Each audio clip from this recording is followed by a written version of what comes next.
it's 4-0 Cleveland. Rick the third, a nice stop by CHISENHALL. That's a terrific play. Deep right center field, goodbye. And the Indians, in convincing fashion, even the series at a game apiece. And we welcome you into today's series finale between the Indians and the Royals here at Kauffman Stadium. Finally, we're ready to play baseball.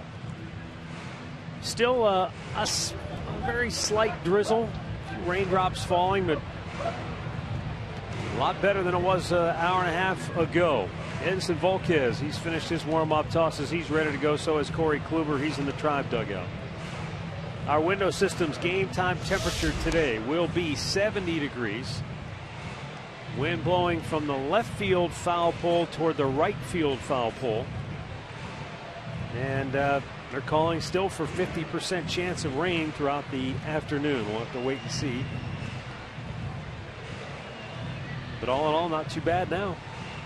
Just awaiting the teams. No, you know what? That's right. It's not too bad. Take a look at the injury report. It's brought to you by the injury lawyers at Elk & Elk. So Kansas City, they're getting some key guys back.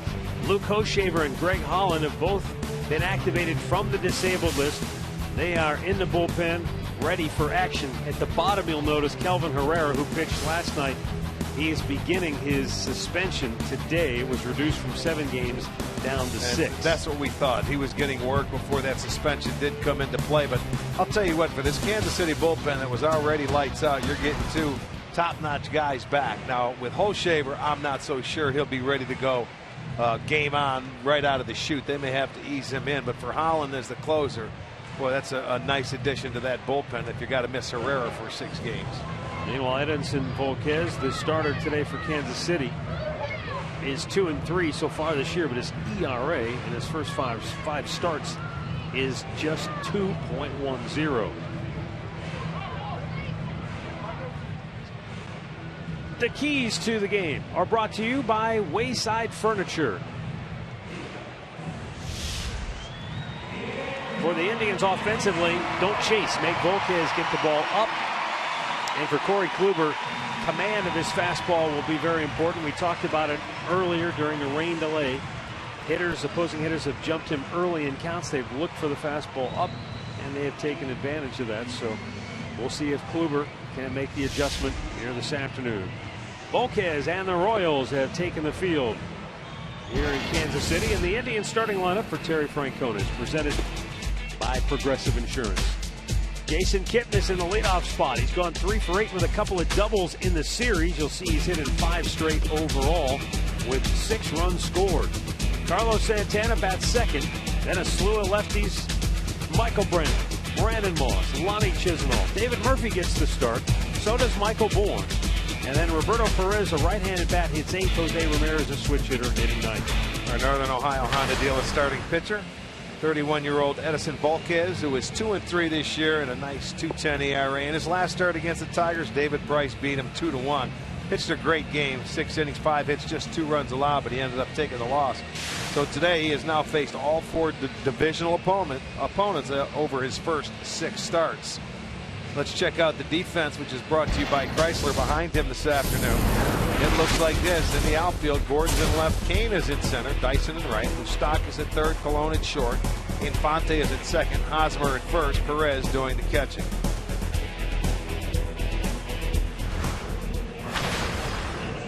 The crew chief, Jerry Davis, behind the plate today. Tony Randazzo, Phil Cuzzy, Will Little will work the bases. It's been a while since the Indians last faced Edinson Volquez. Remember, he previously worked with Cincinnati, and so the Indians faced him. But last time he saw the Indians was almost 3 years ago in Cleveland, and they beat him 12-4 in that ball game. Hard to tell, though. You know, does that matter? Does that translate to a completely different team he's facing now? It's totally different. Different team. It's different for him. He's a different pitcher. Signed a 2-year deal, free agency this winter here in Kansas City. So I think it's all different. I think what's more applicable is the fact that he's faced all these Central Division teams. We know Chicago, we know Minnesota, we know Detroit. So the numbers he's put up against those teams coming in, that tells you he's pitching pretty well. We're underway as Kipnis slaps one right back to him. One pitch, one out.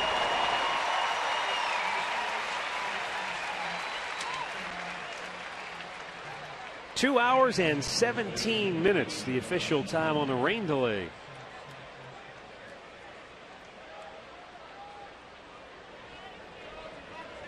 And our very first rain delay of the year. And here we are, what is it, the 8th of May?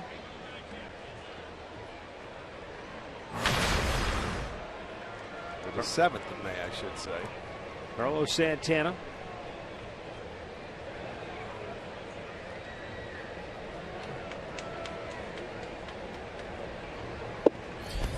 He takes its ball one. Santana 1 out of 6 in the series, but he has drawn some walks. He scored 3 times.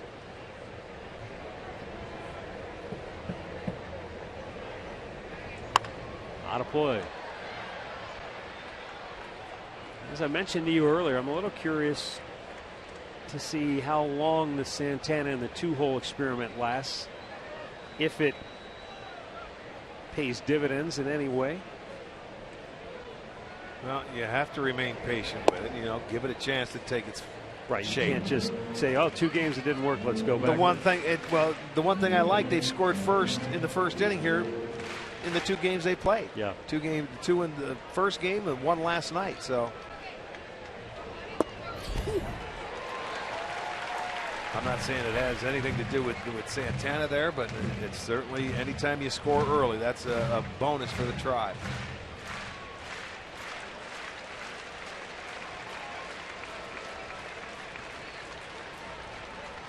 The 2-2 pitch. And a breaking ball is popped out of play. Edison Volquez has the fastball. He'll sink it. He's got a curveball, changeup. I think that was the curveball that Santana fouled off, looking to go on trying to catch the outside corner with it. He wants to know, is that the count? 3-2.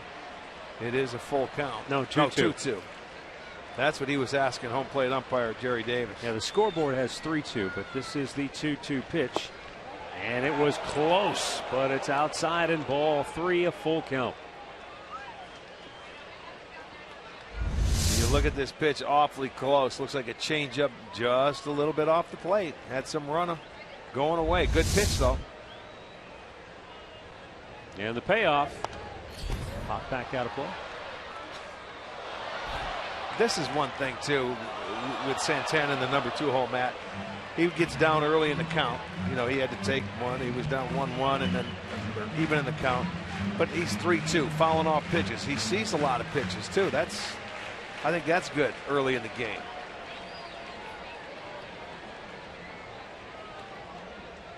Another payoff pitch. And he strikes him out. Pumped up with a 94 or 95 mile an hour fastball. 2 down.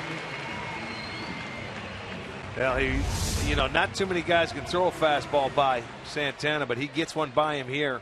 It's because of maybe the prior pitches being off-speed pitches. Had him geared for that and throws the fastball by him. Gets the second out.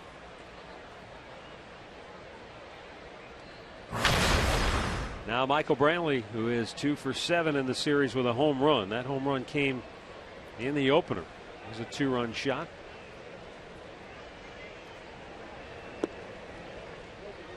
Starts him off with an off-speed pitch, ball 1.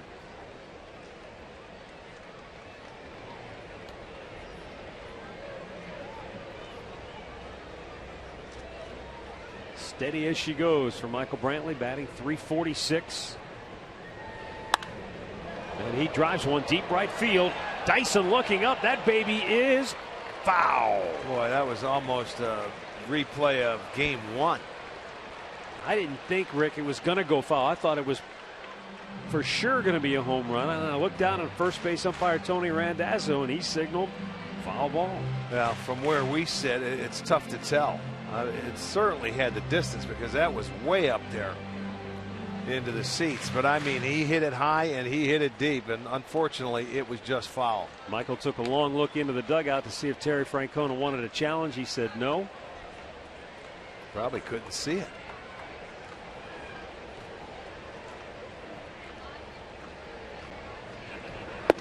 Upstairs with a fastball, 2-1.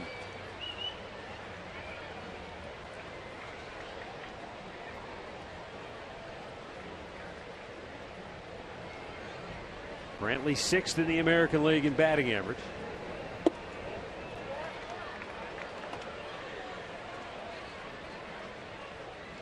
Also 5th in overall on base percentage.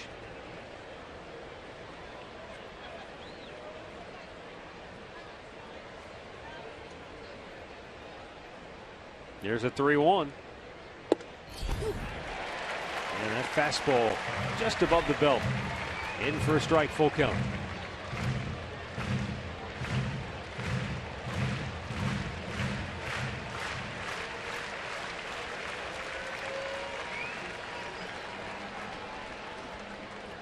And the payoff pitch is fouled away. Just looked like he reached out and spoiled it. Good hitters do that. That was a good pitch from Volquez. Not much Michael could do with it, but except, you know, you flip it, you foul it off, you live for another pitch in hopes you get a better pitch to hit and handle.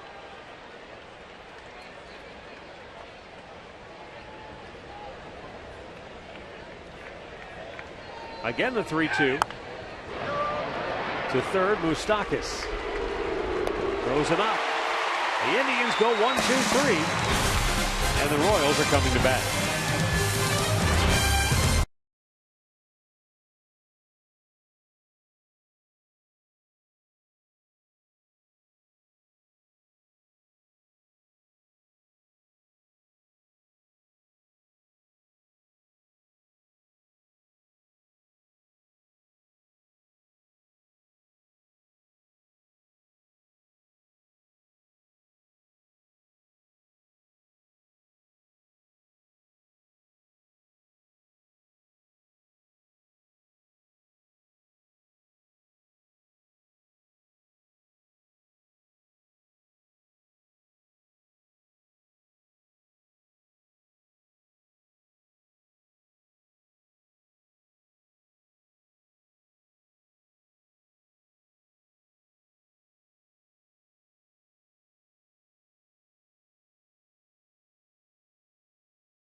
The Kansas City Royals starting lineup for Net Yost is presented by Toyota.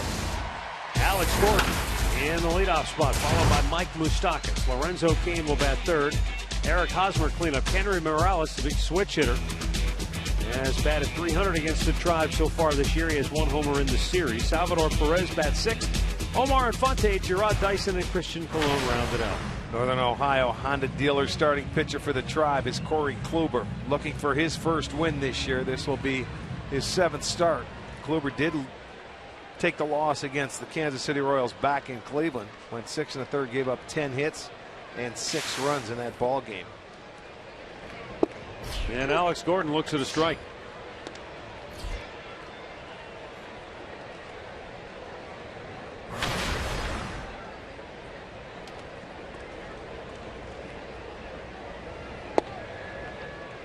Gordon is 2 for 7 in the series. He has 2 hits and 5 strikeouts.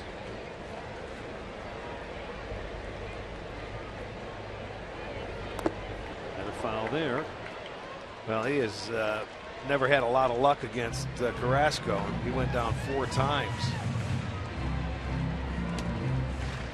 And, you know, there's a changeup right there. And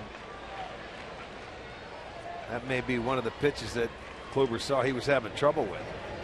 Got him. Sure did. Is aboard. Well, he wanted to go with that inside fastball, the comeback fastball. He just started it inside and just ticked him. I mean, Perez still caught the baseball. no big deal. That's the one he starts at the front hip. It comes back. That one didn't come back like he wanted it to. So Gordon on first base by the hit. That's 7 times he has been hit. That's one you can take there.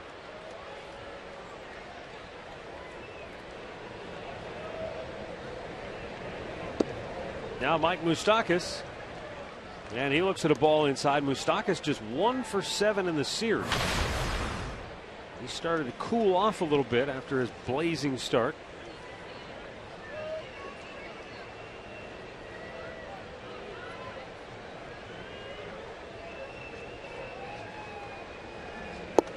Well, I can see already Kluber trying to establish the inside part of the plate to the first 2 left-handed hitters. I mean, he witnessed how they were going the other way in Cleveland, using the whole field. He's going to try and make them very conscious of the inside part of the plate. And if you miss in there, you have to miss in off the plate. But right now, Moustakas is sitting in a 2-0 count. Throw to first, but back with a dive is Gordon.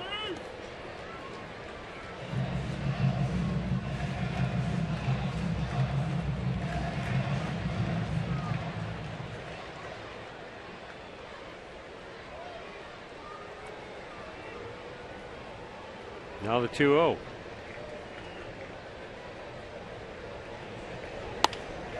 It gets by Santana. Gordon on his way to third. And the Royals have runners at the corners. Now they're going to wave him around, and the throw goes to second base, and Gordon scores standing. Moss had trouble picking the ball up on the rain-slicked outfield. And alertly, the Royals third base coach just kept waving Gordon around. And Moss evidently didn't see that Gordon was going home, and his throw went towards second base. And there was no play really at home. Well, watch. Once he boots the ball, he goes to second base. He just gets it in there. And you know what? That's heads up coaching. Keep sending it. If that ball's going to go to second, they didn't have time to get the ball and then throw it back home, because he dropped it. So that'll be a single, an error. So after the hit batter, Kansas City has a 1-0 lead.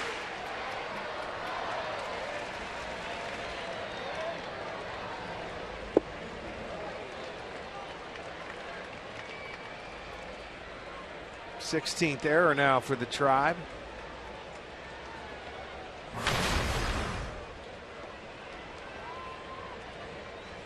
Well, the Royals grab the early lead. Lorenzo CAIN at the plate.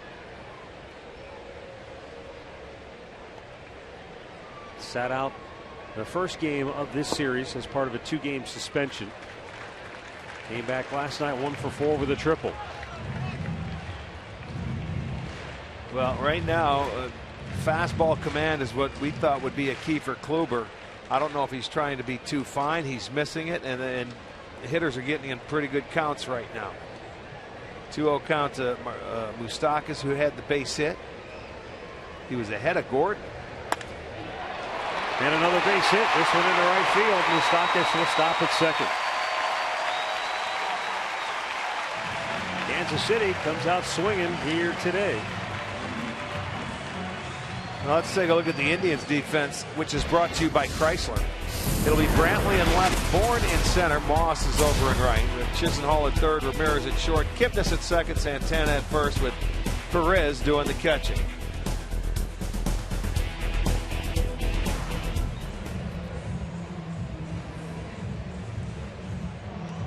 Well, Kansas City a run in and 2 on with nobody out. Eric Hosmer coming up.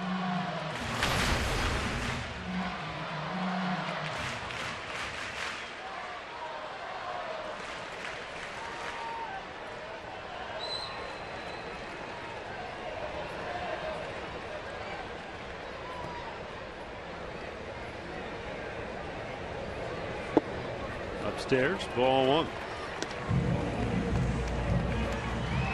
Hosmer had an RBI triple and a 3-run homer in the series opener. And then last night, he doubled home a run in the 6th inning that made it a 5-3 ball game before the Indians pulled away after that.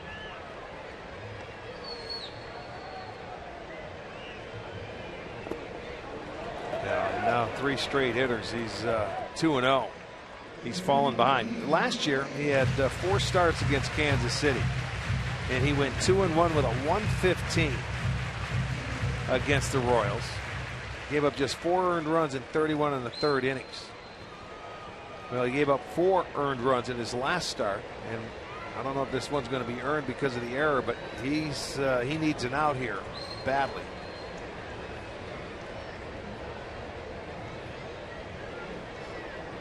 Again, a 2-0 count. And Hosmer crushes one. Deep center field and gone.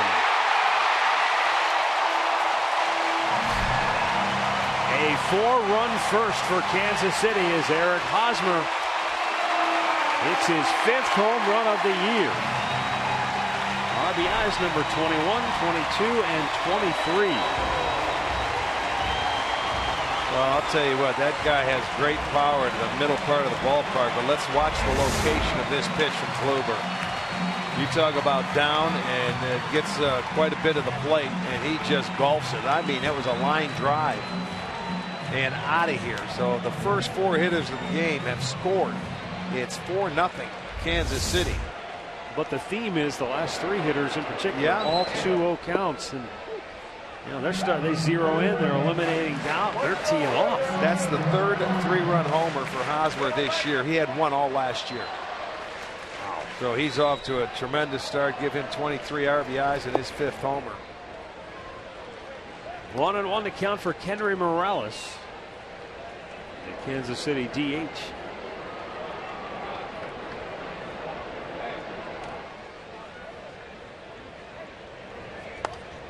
Popped up out of play.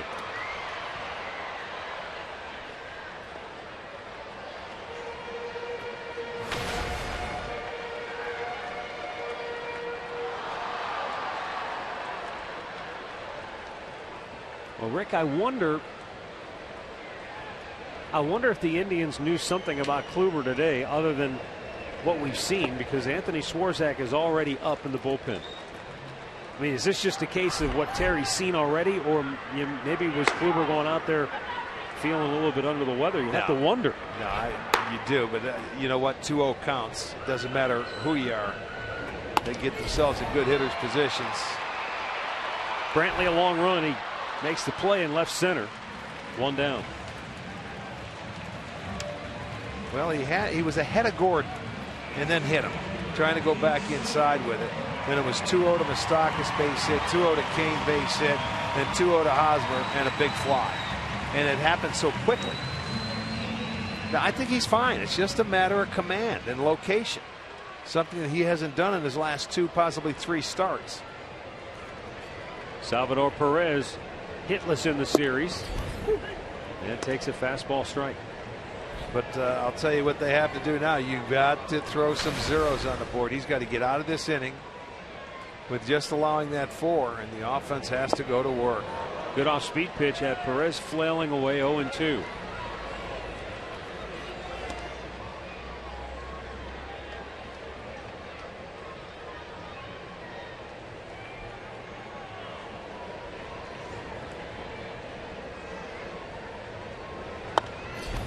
Shoots it foul. This right here is what you're used to seeing. Ahead in the count. Now let's see if he can expand his strike zone and pitch like he normally does.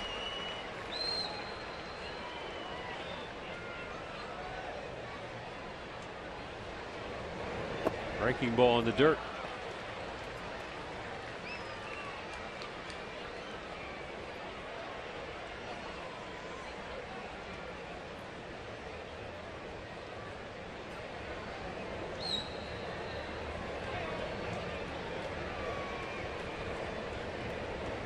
Chased one up high, and Kluber gets his first strikeout. 2 down in the inning. Let's get downstairs to Andre. You know, Yan Gomes has been out for almost 4 weeks now. How's the relationship between catcher and pitcher working out right now? Well, Roberto Perez understands that Yan Gomes and Kluber have a very great relationship, and he wants to get to that same point with Corey Kluber. So much so that on Corey Kluber's side work this week, he went out and watched just so he can get a better understanding of what Corey Kluber's trying to do pitch to pitch. And I know it's not worked early in the game, but I know that's something that they've worked on. That and fastball command were the two big things they were working on with Kluber coming into today. Now the Royals jumped him early here. He's retired 2 straight. Omar Infante grounds one to third. Chisenhall has it. And he'll throw him out. But Eric Hosmer unloads with a 3-run homer. And the Royals lead it early 4-0.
Way back in it now. Brandon Moss, Lonnie Chisenhall, David Murphy, 4, 5, and 6 due up in the second inning. Moss has had a good series. 3 for 9 with a double and a homer.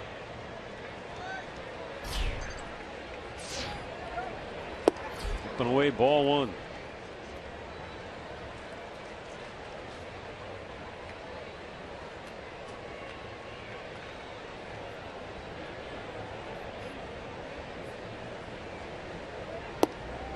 Chased one that was down and in, just swung right over the top. You know, he can throw his changeup at different speeds. I've seen it so far. This is only the second inning, but anywhere from 84 to 88. Hit hard right into the teeth of that shift. And Infante takes care of that one away. Well, Live Indians baseball is back in 2015 with the MLB.com at bat on your smartphone or tablet. Stay connected with live radio broadcasts, stats, breaking news, and more. Download MLB.com at bat, the #1 app for live baseball.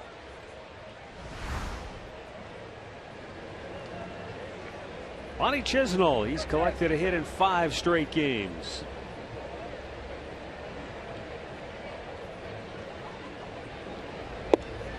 And it's outside for ball 1.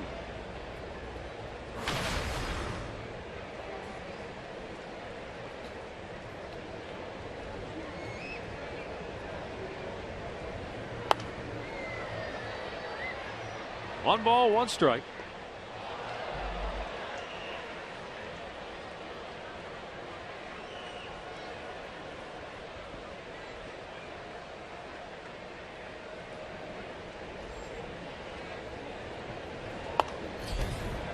Another fastball and another foul back out of play.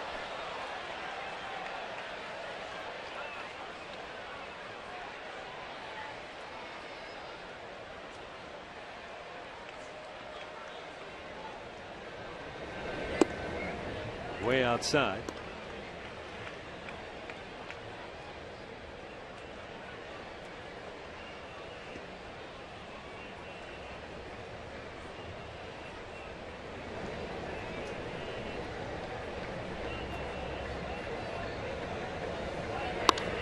Lonnie rifles one to the gap in right center field. That'll get down. It'll go all the way to the warning track. And Lonnie's going to round second. He'll head to third, and he'll go in sliding safely with a one-out triple. First triple of the year for Chisenhall. But there's another example of the expanse of this outfield, because Lonnie he gapped it perfectly. And Dyson and CAIN are the two outfielders, two of the fastest guys in the game chasing after it. Well, there's a lot of triples in this ballpark. That's only the second triple for the Indians this year. But you're right. By the time Dyson could get it down, Lonnie was right around second base. Go to third base with one out. He's in there. His first triple, and Tribe's second, and now they're going to try and get back on the board. Now here's David Murphy with a chance to get him in. He picked on a nice fastball down the middle. It said hit me, and he did. Gives Lonnie a hit in 6 straight games now.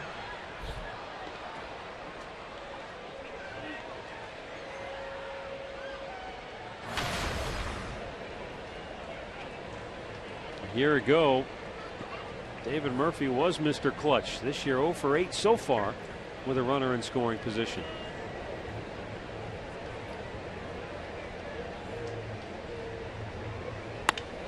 Bounces this one to first. Hosmer has it. He'll get the run home. Take it. Murphy's retired for out number 2. Gets his 3rd RBI on the year. Indians get on the board. It's now a 4-1 ball game.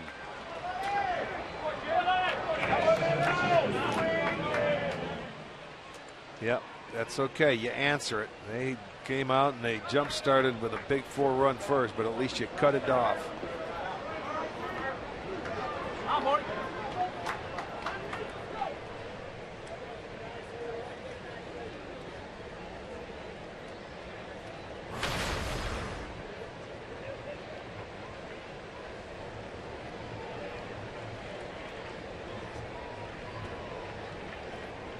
Michael Bourne. He's had just 2 appearances at the plate in the series, 0 for 2. With left-handers starting for Kansas City in the first 2 games of the series, Bourne was on the bench.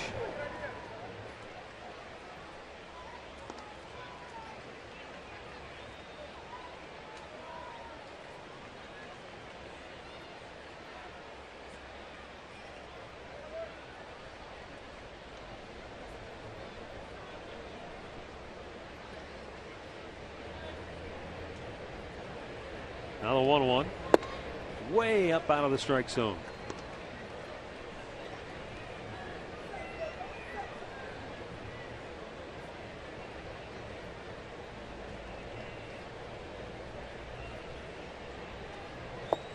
Bourne looks, it's low. 3 balls and a strike.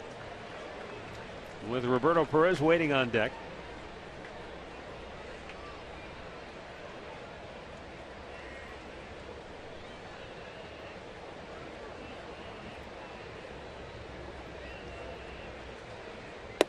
And he walked him. 2 out, free pass keeps the inning alive. And now Roberto Perez gets a chance to make him pay.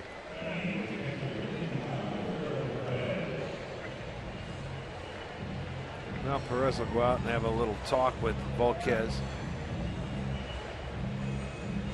We'll have to check and see what the move of Volquez is to see if Bourne can get a jump. They do have a little bit of a history. Now would be a time if you feel like you can get a jump and try and get yourself in scoring position. We'll see, try and get a time on him.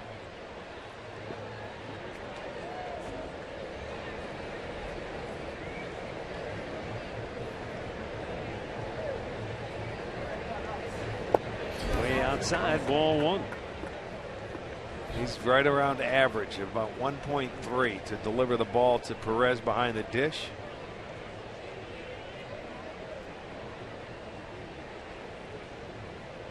Didn't like the baseball that Jerry Davis gave him. He wants another one.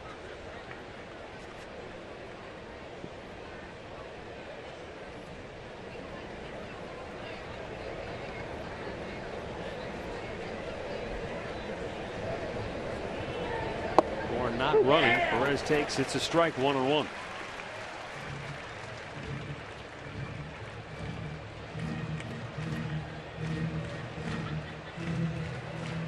Well, with this guy behind the plate who's thrown out 8 base stealers already, which is second most in the league, you've got to make sure you can get there because he does a tremendous job. And if the pitcher gives him just an average chance, there's a good chance he can throw you out.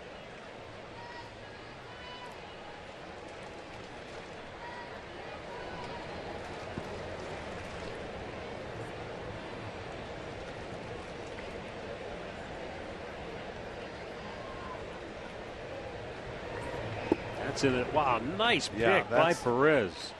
That's the one you want to steal on right there, that curveball, but he picked it cleanly in the dirt. I mean, just a beautiful play.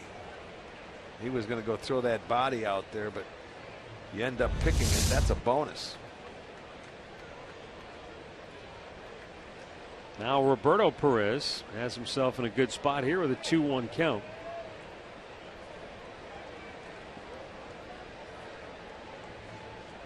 Bourne bluffed to move to second, and it's outside, 3-1.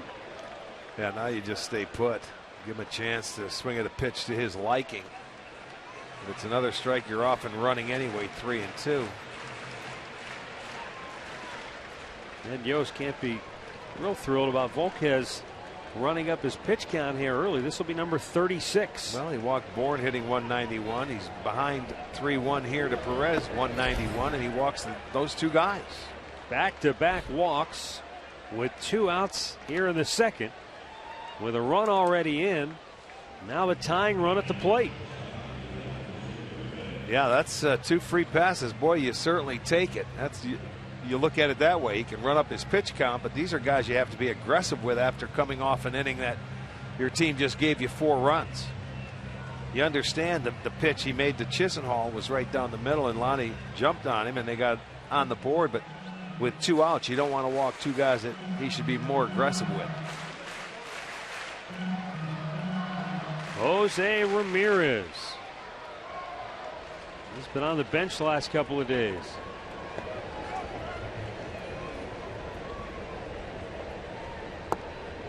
Takes a first pitch strike. Slowed him down with the curveball.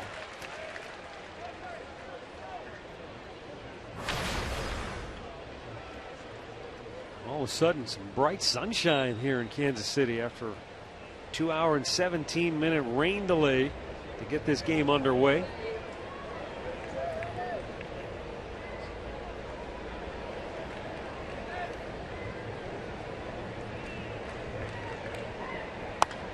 Popped him up. Left center field. CAIN converges with Gordon. CAIN takes it, and the inning is over.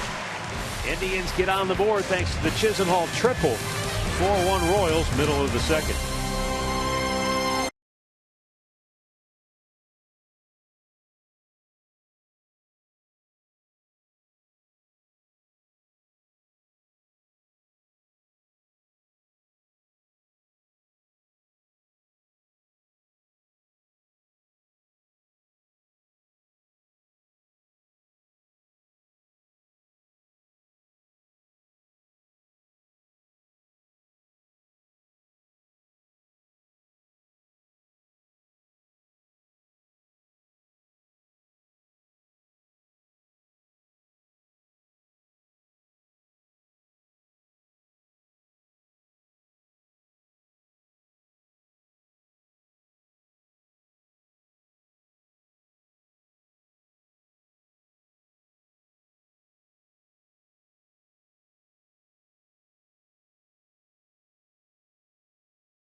Well, it's the first of 15 Sugardale Dollar Dog Nights take place tomorrow at the ballpark. The Minnesota Twins will be in town. Dollar Dogs all game long. Go to Indians.com for the details. Gerard Dyson will lead off for Kansas City here in the bottom of the second. Dyson is 7 out of 24 in his career against Corey Kluber. That's good for a .292 average.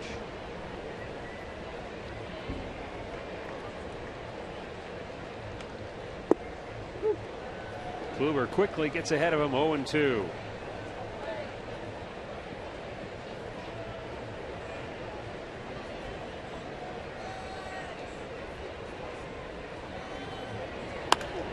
Hard hit ground ball to second. Backhanded by Kittens. He bobbles and throws, and Dyson is safe. Santana retrieves the loose ball. Dyson holding at first base. Boy, not the guy you want to get on first base. That'll be the second error of the day for the Indians. Backhanded play. It was hit hard, but this is a play that Kip's got to make. And that's all it takes with Dyson the way he runs, and the throw is wide. So he will be the leadoff man aboard, and he possesses to be a base stealing threat, no doubt. He has 3 stolen bases, 4. All of them have come against the Indians this year. Stole 3 in one game back in Cleveland. Now Christian Colon.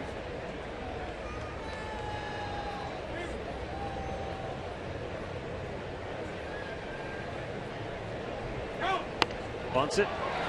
Santana will tag Colon for the first out. Dyson moves into scoring position.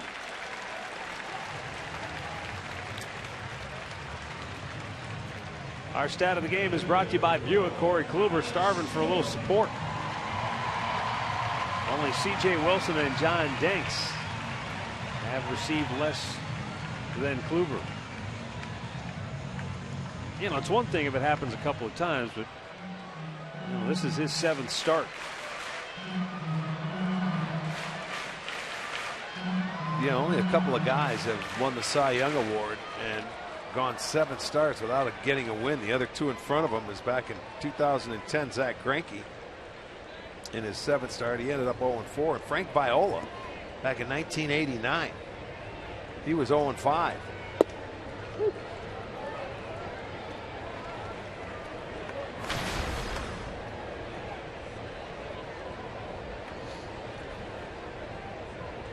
Alex Gordon was hit by a pitch when Kluber had him down on the count. Was it 0-2? Yeah. Well, I think it was a 1-2 when he hit him. Flipped foul, and that's going to get down. 0-2 the count once again. You know, after that home run by Hosmer, he's settled in. He started to get ahead of the hitters, you know, to where he normally does. But for 3 straight hitters there, 2, 3, and 4, it was 2-0 counts. And I don't care who you are, you can't pitch in. It's a lot tougher to pitch in that situation than it is 0-2.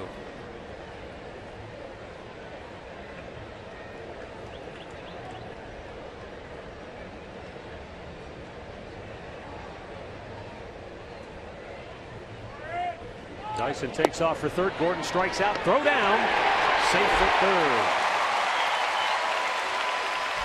There are 2 down in the inning. You may recall last night the exact same situation. You had Dyson aboard, and he kept trying to steal third base, and Gordon struck out in that instance too. Yeah, that ball was a little cutter down.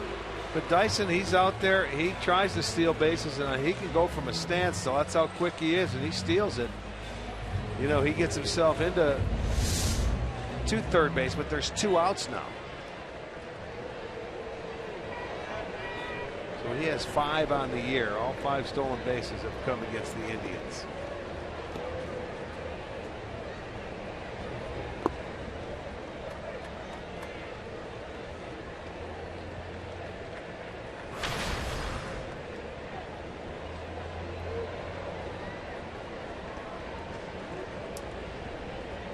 Mike Moustakas, a base hit his first time up.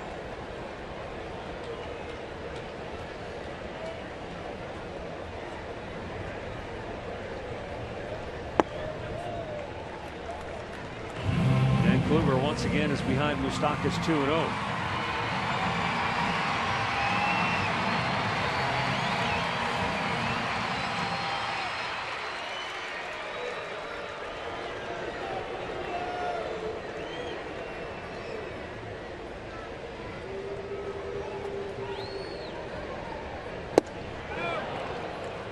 That one in on him. Well, that was he was swinging no matter what. That was off the plate. He could have been the 3-0 here, but it's a cutter inside. Started off the plate, ends up off the plate, but he went ahead. He took a swing at it.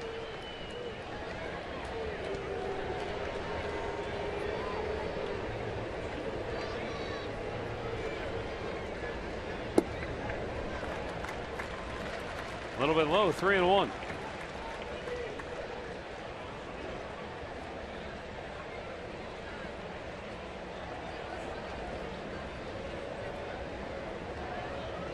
Lorenzo Cain is next.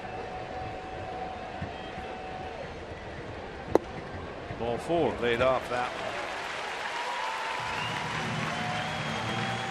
one. 2 on, 2 out. Lorenzo Cain coming up. Dyson reached on the error.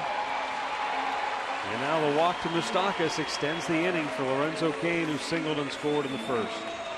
Well, and that's dangerous because Lorenzo Cain is the top 2-out hitter in the American League. He's hitting .483. He's 14 for 29 with 4 extra base hits when he gets to 2 outs.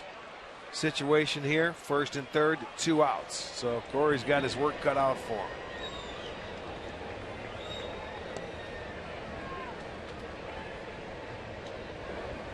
Swung on and missed. Cain chased one out of the strike zone.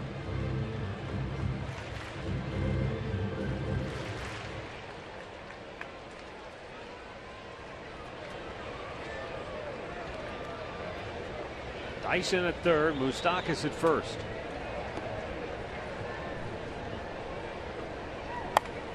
And that's out of play over top of the Royals dugout. 0-2 the count.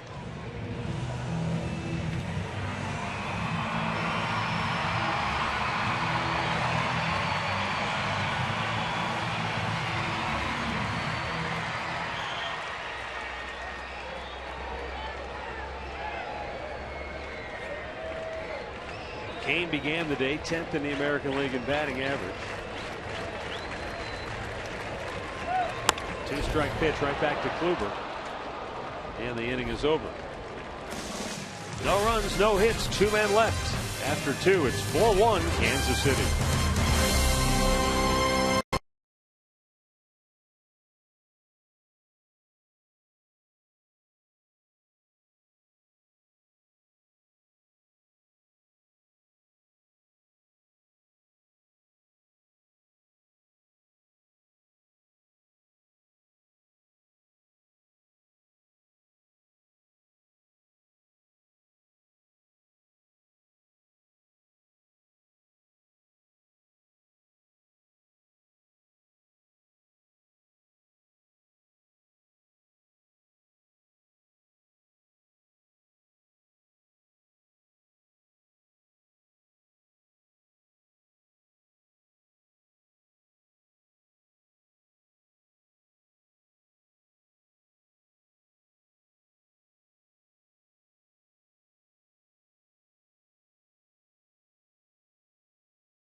(4-1) Kansas City.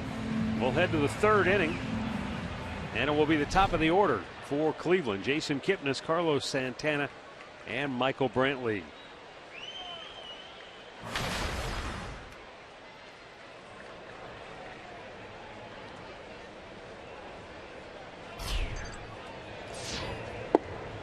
Outside, ball 1.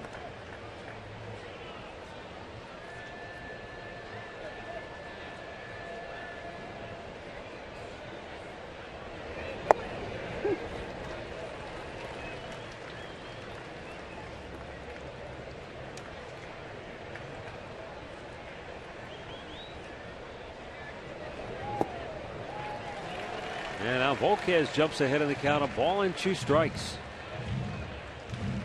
Kipnis batting .368 this year against right-handed pitchers. That's 5th best in the American League. But down on the count here, 1-2.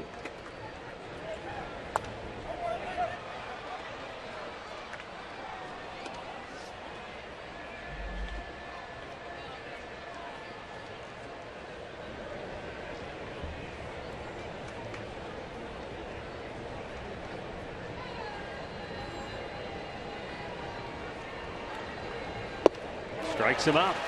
Second K for Volquez, 1 away here in the 3rd inning. Well, 10,000 fans will receive a commemorative 1995 pennant. It'll take place on Saturday. Minnesota Twins will be in town, so come on out, celebrate the Tribe's 1995 World Series team. Just go to Indians.com for the ticket details.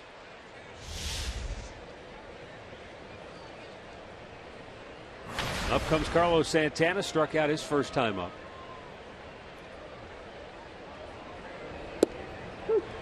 Edinson Volquez made his major league debut with Texas back in 2005, but really burst onto the scene with Cincinnati in 08 when he won 17 games and had an earned run average of 3.21.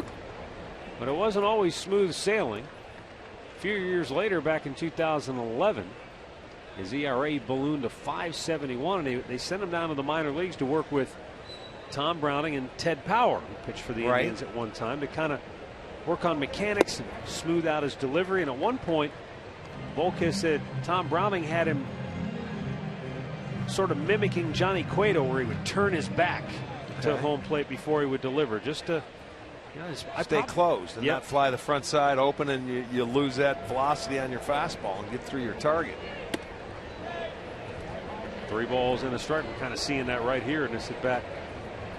Well, a lot of times when that front shoulder flies open as a pitcher, to left-handers, you're going to be up and away with everything, and you don't stay closed on the ball. You lose velocity. Volquez says it helped him to find his release point, though, a little bit better. Swing and a miss. Boy, he reared back and just threw it by Santana. Full count. Well, there's a 95-mile-an-hour fastball, but a big swing by Santana. He tried to take him like that swinging the first time up, and he struck out. He's got to shorten it up. It's getting long. Volquez seems to really hide the ball well, too. It's almost like you don't get a good look at it, which may be why, Rick, last year Baseball America rated him the 3rd best fastball in the big leagues behind Aroldis Chapman and Craig Kimbrell. And those guys are closers. Yeah, those guys just let it fly. There's our T-Mobile game changer. Michael Brantley, best career averages for him against Toronto, Detroit, Kansas City. That's good. Yeah, it's unfortunate we don't play Boston and Oakland next for him, because those other 3 teams we just got done playing. Brantley grounded out his first time up.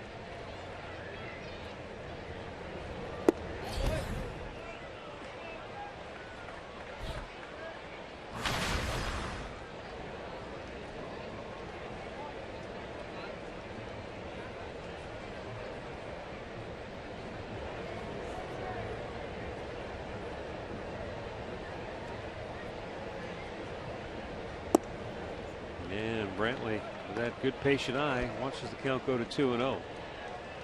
Well, he stays back so well, and he sees the baseball. That changeup has given a few of the hitters fits today, early in this ball game, and that's one that just Brantley just doesn't move at. He just watches it go by.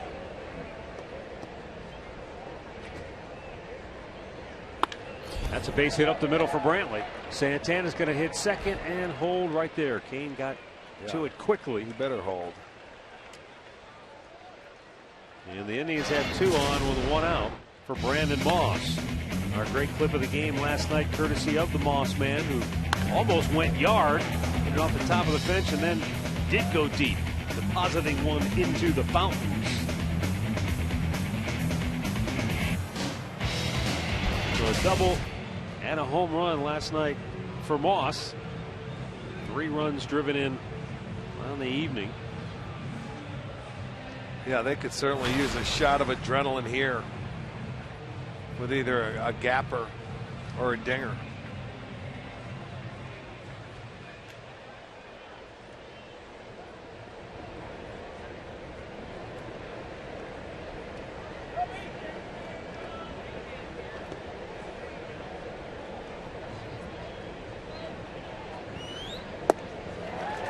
Started him off by taking a little something off. Moss out in front of it. Well, Moss or Volquez has started to hit a lot of hitters off the left-handers with the breaking ball to get ahead strike one. That time it was a changeup. But you're not seeing a lot of first pitch fastballs for strikes. He's attacking you with off-speed pitches, but throwing them for strikes. There's the high heater. And is quickly ahead 0-2. You know, you start them off changeup, and there you're going to see a fastball about letter high that is awfully tough to get on top of.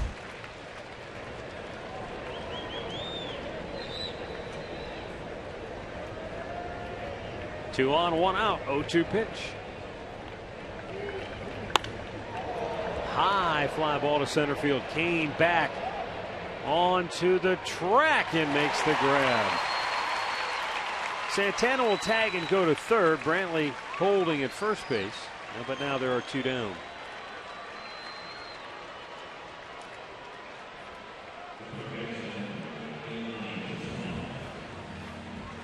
That ball was up in the air a long time. It had a little hang time to it, didn't it?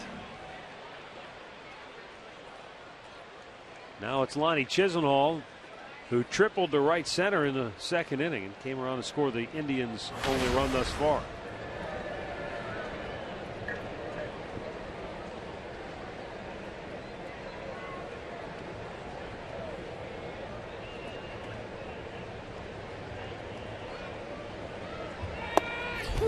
Snap throw to third. That's a play. I've seen them put that on a lot this year, where Perez will give that sign to MOUSTAKAS, trying to get a runner at third base. It's a timing play.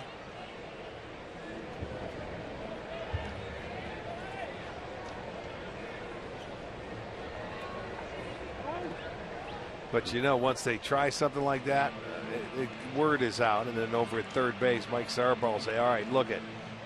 Be heads up when the ball goes by a hitter, because they will throw down here. You know, he will let you know that before pitch 1 has even taken place.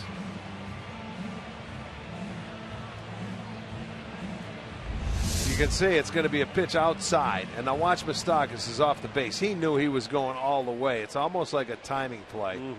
They'll throw something outside to try and catch a guy coming down the line and not paying attention, and they do it early.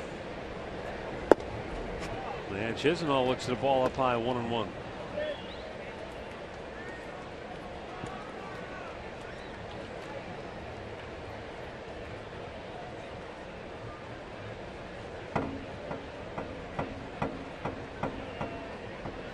Brantley takes off for second, and Chisenhall fouls it off, and that got a chunk of Salvador Perez behind the plate.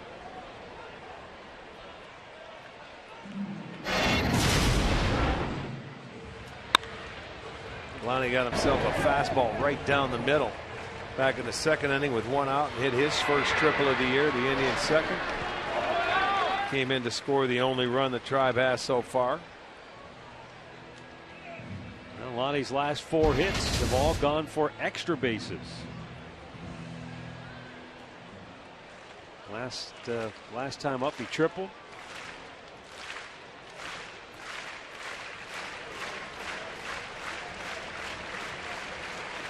Last night he doubled, and the night before he homered. That's just in this series alone. 2 on, 2 out on the 1-2 pitch. Brantley breaks for second. It's up high. An uncontested steal for Brantley, his 4th on the year. Now a base hit would net you potentially 2 runs.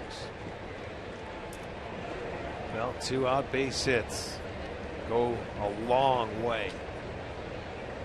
Be right back into this game.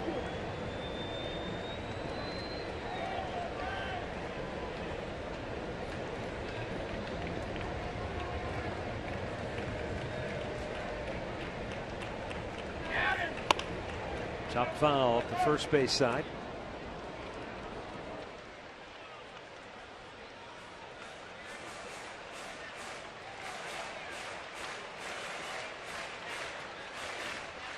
Lonnie's triple in the second inning gives him a hitting streak of 6 games, 6 out of 18.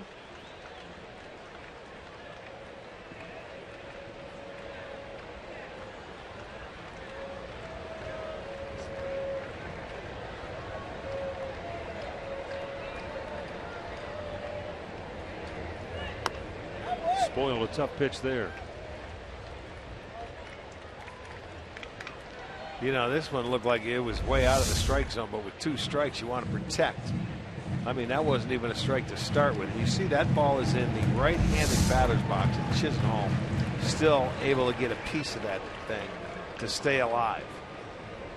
Man, he had to get a golf club out to hit that. Looks like Perez still wants to stay out there, though. Well, if he's going to chase that, I would too. Full count. See, fans thinking that that's awfully close. That again is about 6 to 8 inches off the plate. You look at it on our Nissan pitch tracker where it lands, and look at it. The ball's not even close. It's a good foot outside.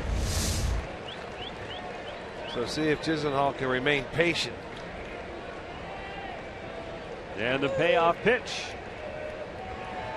Ball 4, and the bases are loaded. Second walk of the inning.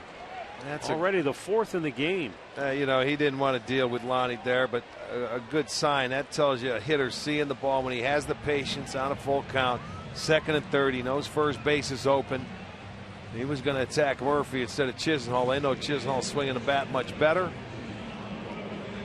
Volquez, a guy who at times has been prone to bouts of wildness. You go back a few years ago in San Diego in 2012. He led the National League with over 100 walks in his 182 innings. But last year with Pittsburgh, he walked only 71 in 10 more innings of work. Yeah, well, coming into today's game in his 5 starts, he only allowed 8 walks. So just a hair over 2 walks per game. But he's got 4 in this one, and you got to make him pay. See if they could make him pay here. David Murphy bounced out to first in the second inning. Takes up high, ball 1. Volquez already 64 pitches. Murphy very good in the clutch. I'll take a single.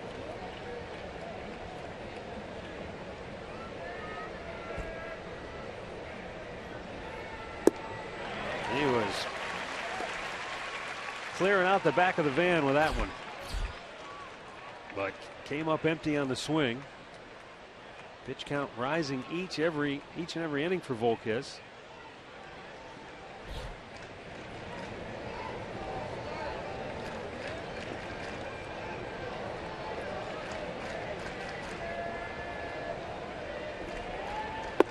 Way outside, 2 balls and a strike.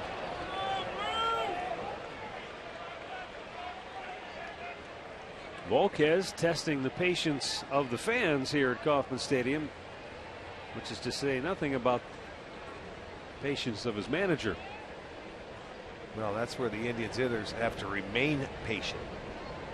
Make him get in the strike zone. Don't help him out. 3 balls and a strike. He's having a tough time finding home plate. That's moving around on him right now. This right here, if you're the hitter and the way this inning is taking place, you just sit on one pitch. If it's your fastball, and look for your fastball and don't swing at anything else unless you get it, and get it in your spot. Make him throw 2 in a row if need be. Bases loaded, 2 outs, Tribe down 4-1. 3-1 pitch. Ball 4, a run comes home, and the bases are still loaded. It's the 3rd walk of the inning for Volquez. Yeah, that's what I'm talking about. He's going to give you one. 5 walks on the afternoon. And remember, last night's starter for Kansas City, Danny Duffy, didn't get out of the second inning.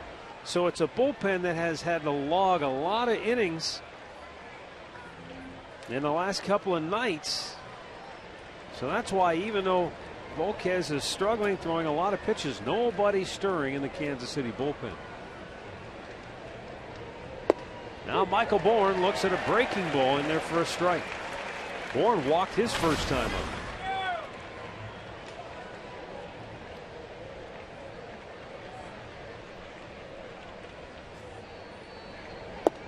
Back to back. Change-up curveball.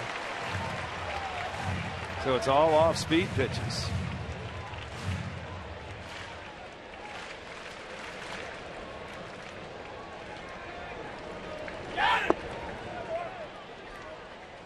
Tried with a changeup, but it's low.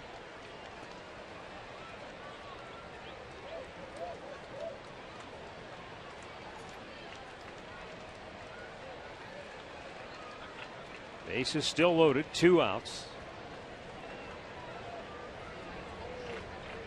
And the 1-2 pitch is in the dirt, blocked well by Perez to just keep it in front of him.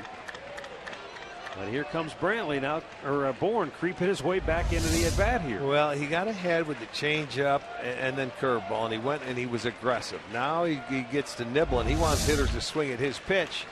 And, you know, they're just not, you can't swing at them. They're not close enough. So Bourne back in the count.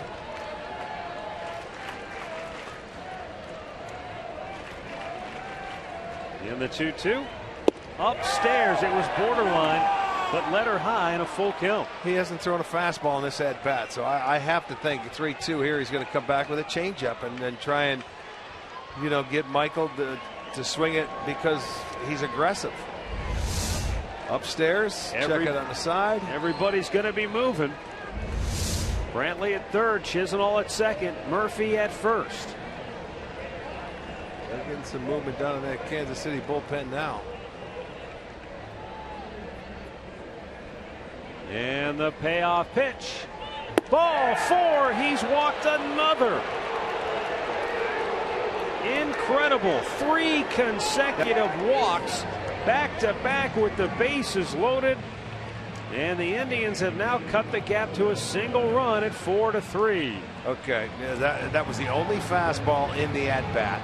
They got to stall for time because he had 8 walks coming in his first 5 starts. He has 6 walks. We're in the 3rd inning. And the Indians still have the bases loaded. They have an opportunity to really make him pay for his wildness if they can get a base hit here. But, you know, it's tough to hit when you don't know where the ball's going. It's all over the place. Well, Jason Frazier just now starting to get loose for a very fatigued Kansas City bullpen because of all the work they've had to deal with here in the last couple of days. Dave Island, a pitching coach, last thing he wanted to see was his starter struggle early. They did get Luke Hochevar back today off the disabled list. Greg Holland activated yesterday. But now Roberto Perez, who walked his first time up, and he backs away from a breaking ball, 1-0. And going from the full windup. Maybe he doesn't like the stretch. He's going back and trying to get something going here from the full windup, and he still misses.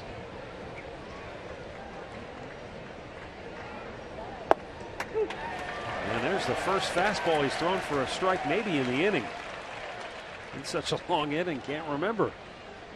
Struck out Kipnis to start the inning. And then the trouble started. 1-1. Back-to-back fastballs have found the zone.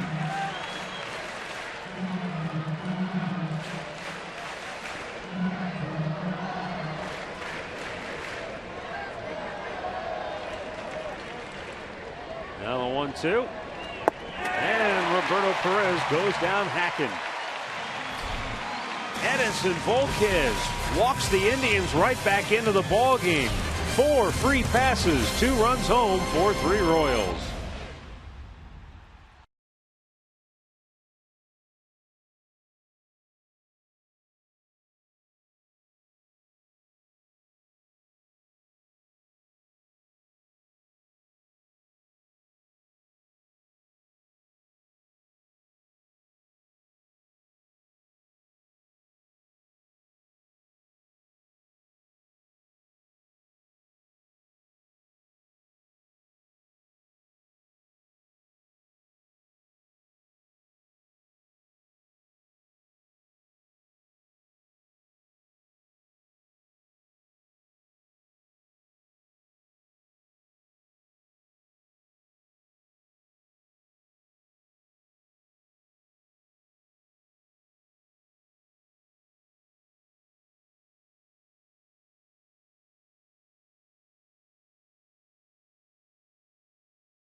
Just a reminder as you enjoy a cold one to stay tuned later in the game for Miller Time, brought to you by Miller Lite. For Kansas City here in the bottom of the third, Eric Hosmer, Kendry Morales, and Salvador Perez.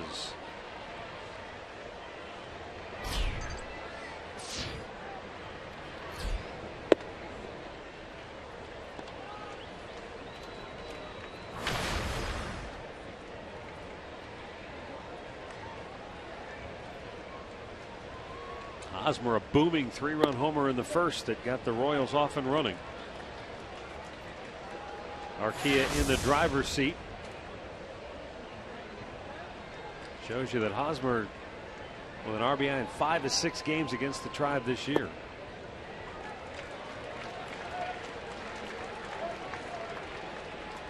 All 3 of his hits in this series have gone for extra bases. Actually, all 4. 2 homers, a double and a triple.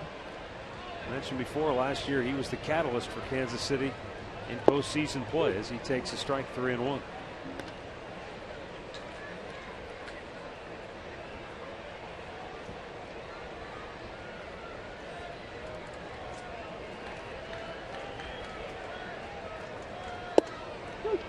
Comes back with another strike, full count.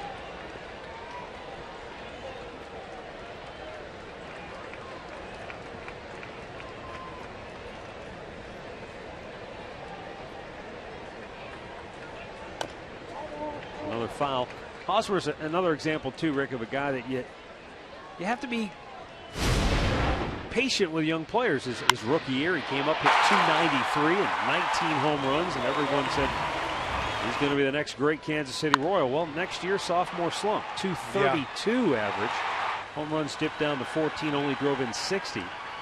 But then back up to .302, 17 dingers, 79 ribbies. Last year, sort of a pedestrian .270 season average with only 9 homers and 58 runs batted in. But something happened in the postseason where he just, whether it was he just relaxed and said, I'm just going to have fun, but he was the guy that they just kind of picked him up and carried him for a number of those games. Yeah, they sure did. I mean, a lot of those guys had great postseason. That's what happens when you win 8 straight in the postseason. Yeah. Get yourself into the World Series. Kendry Morales, who fly to left his first time up, takes low, ball 1. They just peaked and they were on a high and just rode. They stayed with it, boy. These fans loved it. It's been, what was it, 28 years since the Royals had been to the postseason. Swing and a miss. You know, it's funny you mentioned that. You go back to 1985 when the Royals won the World Series over your St. Louis Cardinals.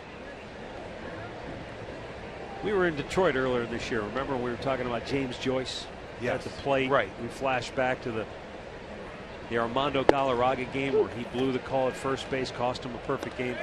There's a guy here today I noticed down front here. He's got a Kansas City Royals jersey with the number 85 on the back. Yeah. The name on the back of the jersey, Denkinger. Is that right? Where did you see that? I'm surprised you didn't point it out. Down here, sort of to the right. It. I got you. I got you. That was the first base umpire. And for Cardinal fans, he's a name that they hold in infamy. But here in Kansas City, they view it a little bit differently. Looked like it was going to be the last out of the game. He called him safe, or at least the first out of that 9th inning, I think. Anyway, he was called safe, and Kansas City got off the deck and rallied, forced a Game 7, I think, and then won the World Series.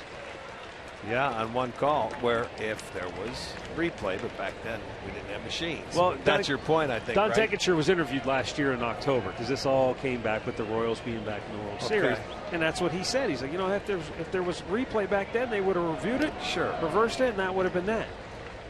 But it's unfortunate for a guy like Denkinger, and maybe Jim Joyce as well, that's the one call that people remember. I mean, Denkinger was a decorated umpire. I knew Don long 30 years. I knew him. Yeah, I knew him. He was a good umpire.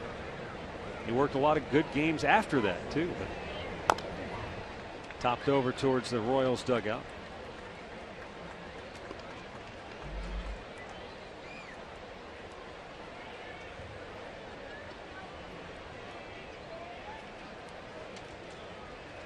Eric Hosmer's at first to start this inning. Corey Kluber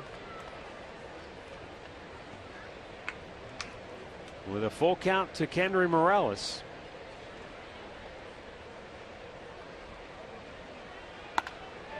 And that's a foul ball. Whew. Hit hard down that first base line. Hosmer will go back to the bag at first. Well, they like that ball in. Morales, you'll see him swing at it a lot. Him, you saw Moustakas swing at one. You've got to make sure you get it in off the plate. Those guys are awfully dangerous if you keep it down and in.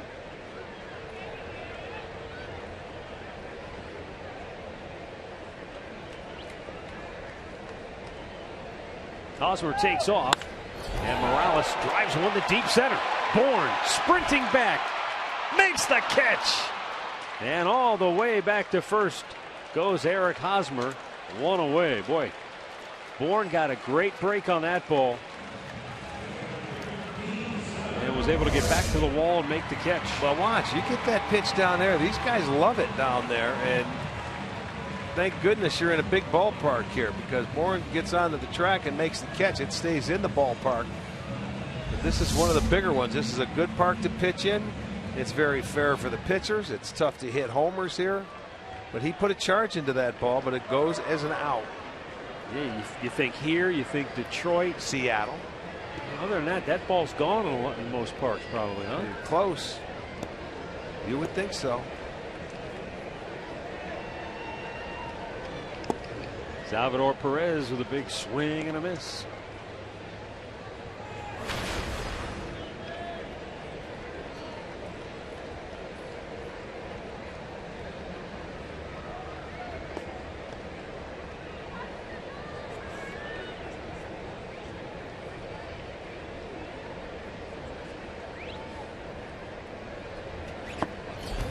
Chased one down. They've been getting after that pitch that's been down, but Perez couldn't get to it. It's 0-2. Well, this is one guy that will expand. We've talked about it. It seems like he's been more disciplined, but if he's going after that fastball, we showed you the numbers before the game on first and second pitch against Kluber. The 0-1 count, they hit over 500. They were hitting 545, so he was figuring he was just going to see a strike, and he chased a ball down the right field line, but that's going to slice out of play.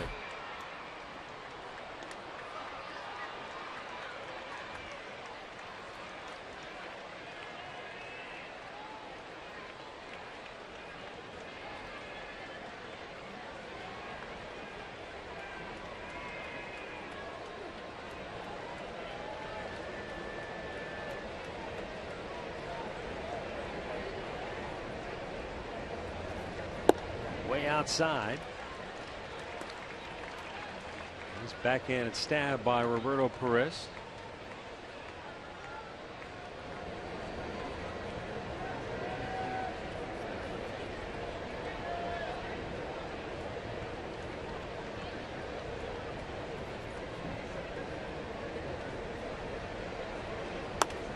Jammed him, popped him up. Should stay in play.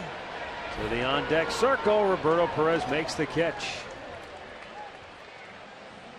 2 down. Time now for a Mazda game break. Here's Al Pawlowski.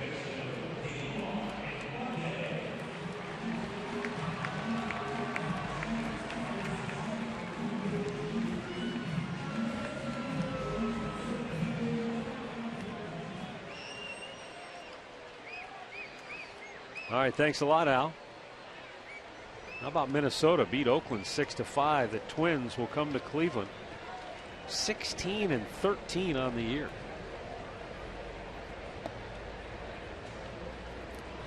Yeah, they've been playing well. Oakland falls to 12-18 now.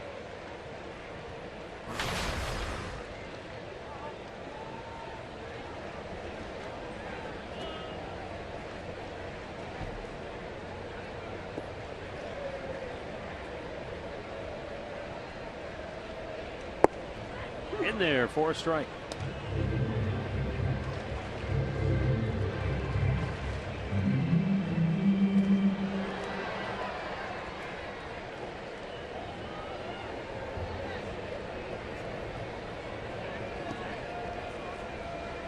Now Kluber ready with a 1-1.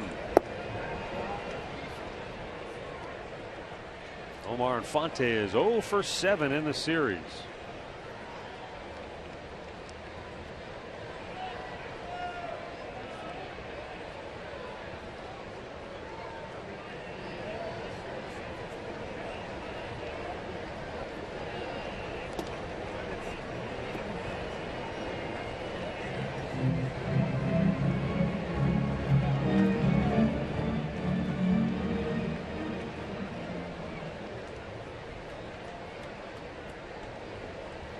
Now the 1-2 pitch.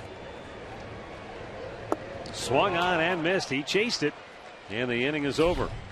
Corey Kluber works around a leadoff walk, and after 3, Royals lead it 4-3.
To the bullpen for Kansas City.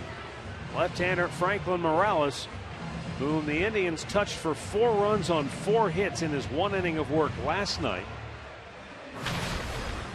Morales on for the 13th time this year.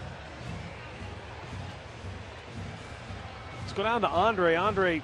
Jason Vargas went 6 innings in the opener, so the bullpen only had to work 3 innings. Last night they had to pick up 8 innings for Kansas City, and now here they are again today. How's that leaving them feel? Well, Matt, there's already a lot of talk here in Kansas City. Look, it's early May, and every team has its own issues. But right now, the issue with the Royals, and this is something for us to remember, are their starters. They came into today's game averaging 5 innings per start on the year. Volquez came in with 8 walks in 34 1/3 innings. He had 6 walks today, 4 just in the 3rd inning. Do have the best bullpen in baseball, guys, but we all know how this season goes. If this continues for the Royals, that great bullpen may be gassed by July or August. Yeah. That's no question about it. Your starters have to get you, as they try to shrink it and turn it into a 6-inning game. Yeah. You know, if you can do that, that's fine, but your starters got to give you some distance. Look, every team has you get a few games where you get some clunkers. What managers and pitching coaches hope to avoid is having that happen multiple times in the same week.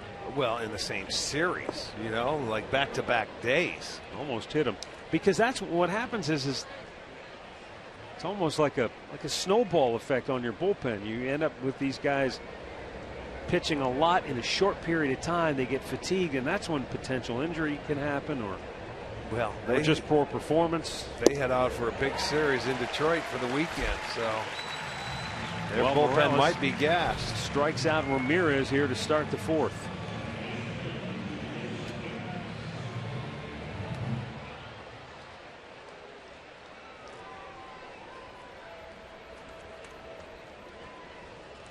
Now Jason Kipnis 0 for 2 on the day.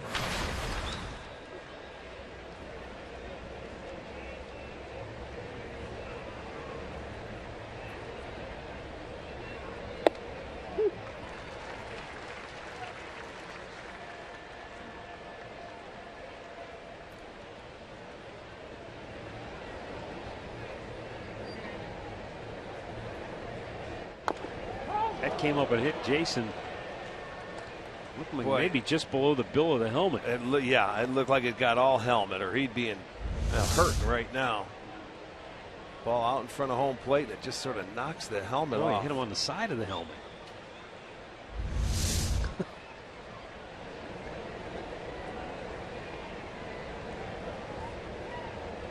He's in the hole 0-2. Upstairs.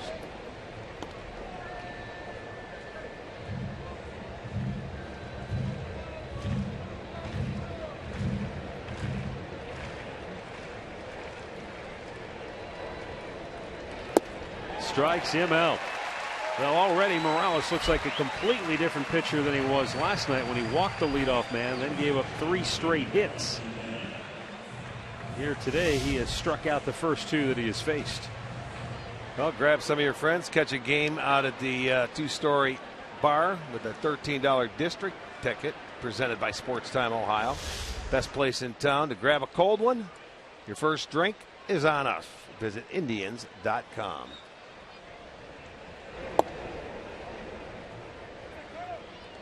Carlos Santana walked and scored in the 3rd.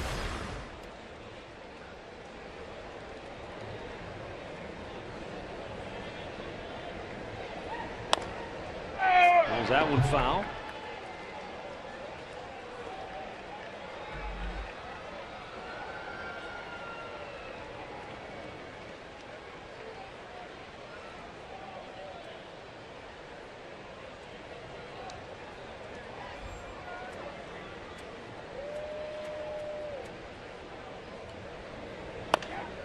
And a lazy chopper to short.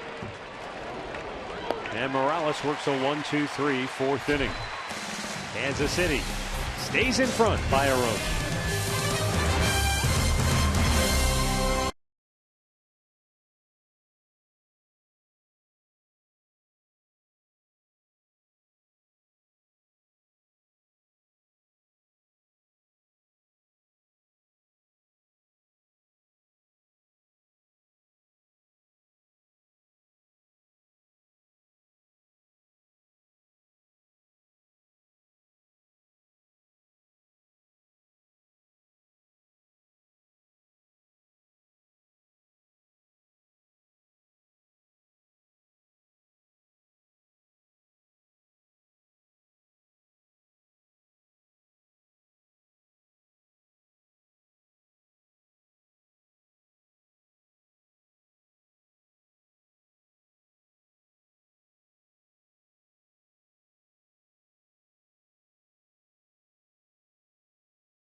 FIFA Women's World Cup begins as Alex Morgan leads the U.S. women's national team against the best in the world in search of their 3rd championship.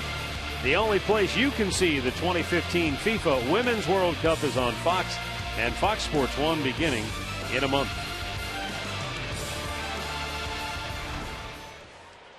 Corey Kluber goes to work, bottom of the 4th. Gerard Dyson bunts. Kluber off the mound. Glove flip to first. Santana got it. Good play. Just in time as Dyson went speeding by. I'm not sure if, I think he hit Santana's glove, and now Santana might be hurt. Well, he had to reach back for it. Because the ball, when you flip it out of your glove like Kluber does here, it's almost like a changeup. You see, it never gets there, but Santana went out there, and then he comes in, and he did. He pushed that shoulder back a little bit. He's going to push it back. It was a nice play by Kluber, but it was up the line. Dyson, his speed, he goes running by, but it clipped the shoulder of Santana. James Quinlan, Indians athletic trainer, out to check on Santana.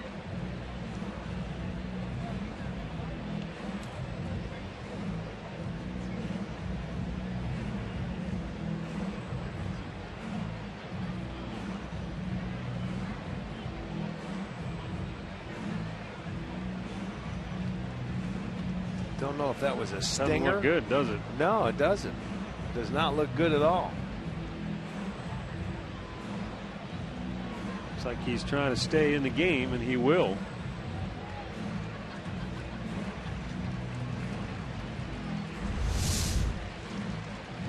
You see how he has to reach in the way if he wants to catch that ball, and it caught him, like, I think, on the elbow, you know, and it pushed his arm back. And he immediately went for that left shoulder, though. Yep.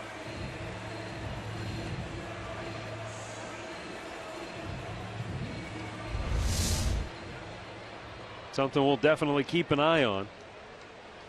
One away now for Christian Colon.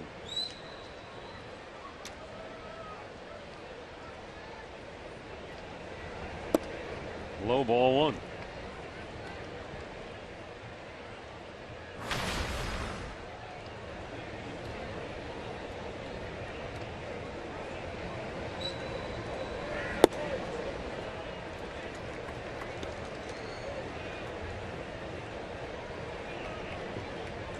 For Corey Kluber, a lot of 2-0 counts today for him.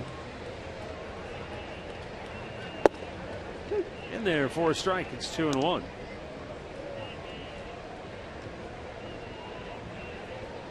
He has retired 4 in a row.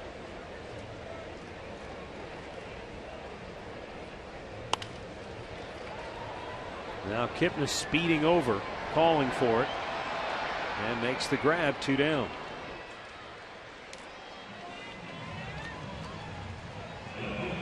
Flip it over to the top of the order. And Alex Gordon coming to the plate.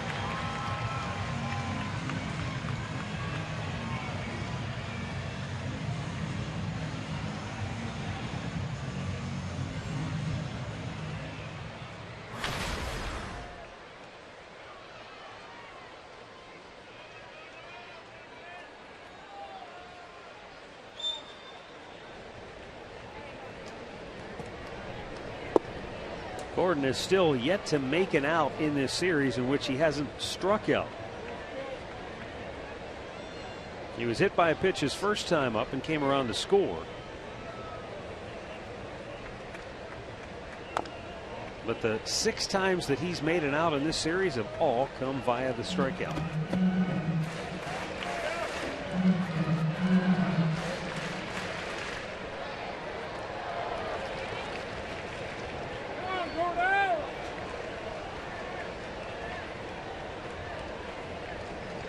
He now leads the team in strikeouts.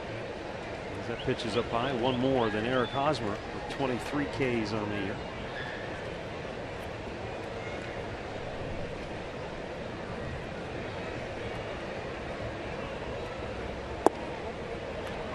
Two and two.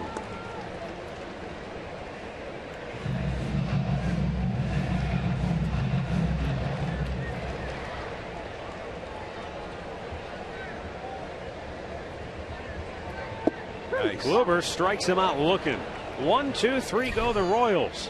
And Corey has set down 6 straight.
Northern Ohio Honda dealers. By the Cleveland Clinic. Call for an appointment today. And by the game-changing all-new Ford F-150. The future is tough.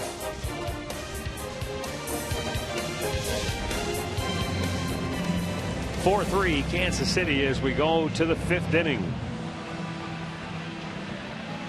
For Cleveland, Michael Brantley, Brandon Moss, Lonnie Chisenhall duo. Franklin Morales worked a 1-2-3 4th inning. Stays on for a 2nd inning of relief work.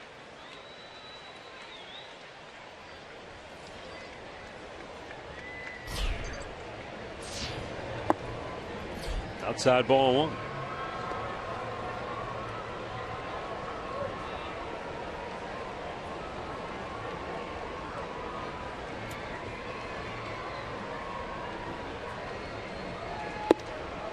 You know, there aren't many guys anymore that you see like Franklin Morales, who went 5 years almost exclusively as a bullpen guy. Made a couple of starts here and there. And then last year, Colorado converted him to a starting pitcher. Bounced to second base. Brantley is retired 1 away. More probably out of necessity. Right. Colorado, that's a tough place to pitch. You need as many arms as you can get. But you know, he went 6-9 with a 5.37 ERA, and I'm sure a lot of people were looking at him like, he's probably done, or he's on the other side. Maybe Kansas City looked and said, maybe he was just in the wrong spot. Let's sign him and put him back in the bullpen. Which totally makes sense. You know, you don't stretch yourself out and pitch it. How many starters have very good numbers up in Colorado to begin with? True. You know, so you get this guy, his velocity's much better than what it was as a starter. Well, he's like night and day from last night to today. He's retired all 5 that he's faced. In-game summary brought to you by your Toyota dealers. First inning, Eric Hosmer's 3-run smash made it 4-zip KC. Indians got a run back on a David Murphy ground out in the 2nd. And then back-to-back bases loaded walks in the 3rd had cut the gap to a single run.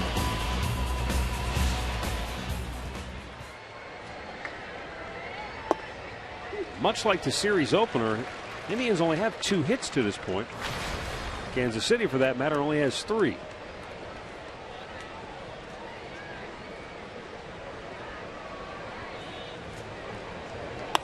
Lonnie with a line drive towards center field. That's going to drop in front of CAIN. And a 2-out single keeps the inning alive. And Lonnie has 2 of the Indians' 4 hits now. Been on base all 3 times, but he takes a ball. It's off the end. Pretty good pitch down and away. Stayed on it, though. Serves it in. Gets it to fall in front of CAIN, so it's a 2-out single. And now it looks like Swisher going to come up and pinch hit for Murphy. Two of the 3 hits for the Indians belong to Lonnie Chisenhall. And now, as you said, here comes Nick Swisher.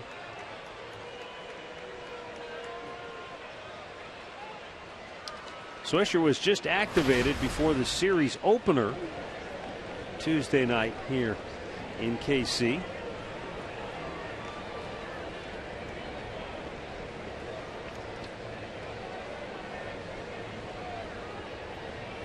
Since the activation, he's gone 1 for 9.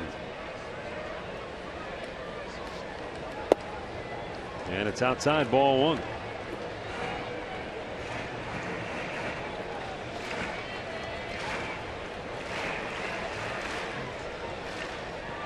Swisher has some familiarity with Morales. Ground ball to third. Took a wicked kick, and somehow Moustakas stays with it and throws him out. Moustakas diving toward the line, almost overdove. Had to reach back. Took a bad hop. That's incredible.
5th, Mike Moustakas will lead it off for the Royals. He made a terrific defensive play to end the top half of this inning.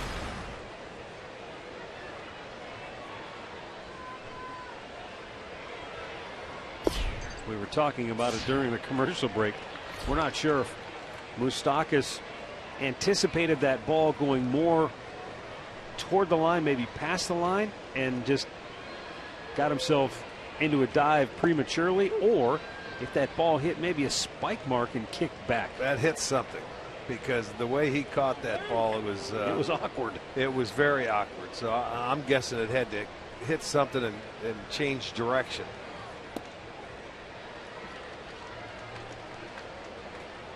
I guess the only one that could tell you that would be him. You want to go ask him? Yeah, it's in his shoes. I wish I could ask him right now. Andre, stop the game. Just run out there and ask him real quick. I'm sure no one will mind.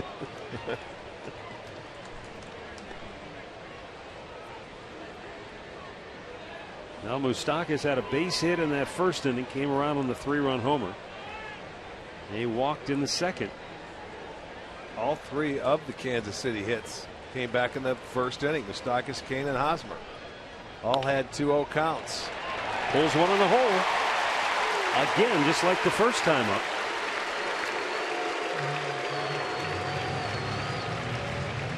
Here's our AT&T U-verse rewind. Take another look at it.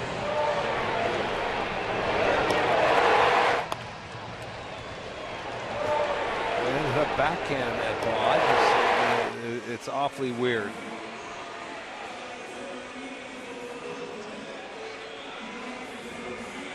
Lorenzo Cain will be the batter, singled and scored in the first.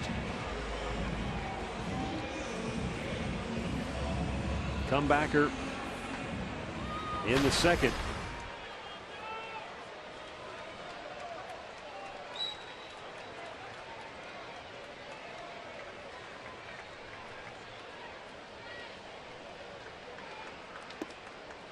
And Kluber gets ahead with a fastball for strike 1.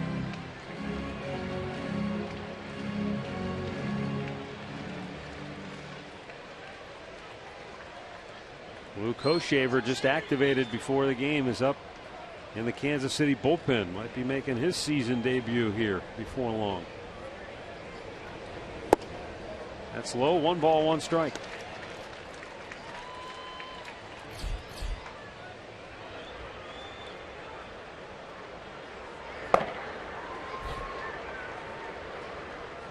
Kluber 50 out of 81 pitches today, 4 strikes.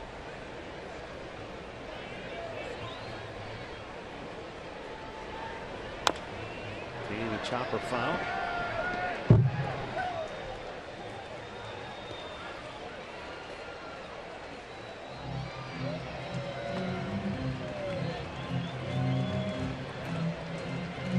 Thanks, special thanks today to Mike Swanson, the Royals Director of Communications here in Kansas City. He delivered us Major League Baseball Commissioner Rob Manfred during our rain delay this afternoon. It was fun to talk to the commissioner. Yeah, it was nice to meet him. He loves the game of baseball. Oh, yeah. Swung on and missed. Boy, he ate him up. Tied him up. Good fastball. 5th K of the day for Kluber. And 1 down in the 5th. To be our Circle K strikeout of the day, and why not tie him in knots? See, look at it. He couldn't pull the hands in. He was looking away for something, and that's a good 2-seamer.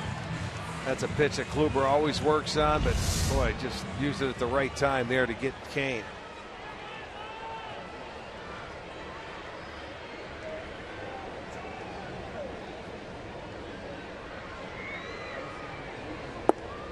A little bit low. And Eric Hosmer, after the 3-run homer in the first, he walked in the third.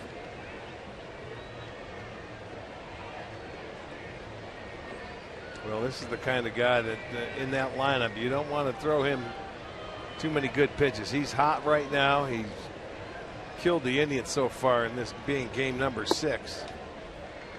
And again, for the 3rd straight time, he's down in the count 2-0 to Hosmer.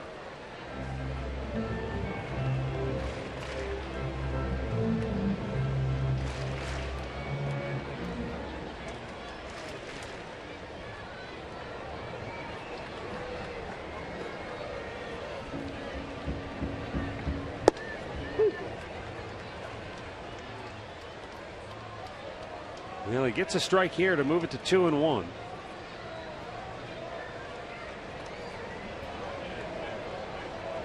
And given this point in the game where the Indians have come back from 4 down to cut it to a run, this is a very big pitch in the sequence right here.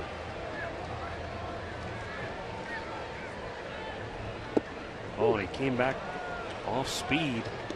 Back-to-back breaking balls to get himself back into the count. A couple of sliders.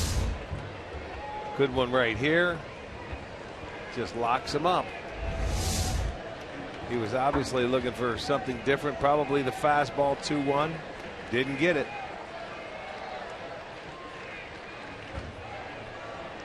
Kluber backs away. Roberto Perez looks into the dugout. Brad Mills flashes some signs to Perez. He relays them to Kluber.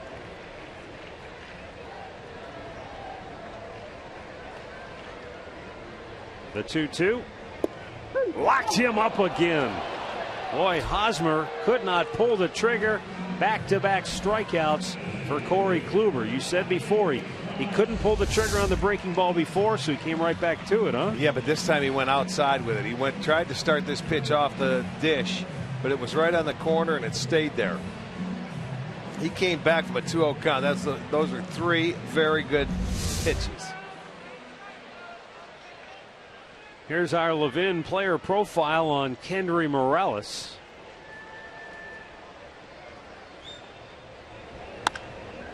As he bangs one foul up the first base side. Morales, another one of the many Cuban native players now in the big leagues. Had the injury with the Angels. Took him a long time really to get himself back from that.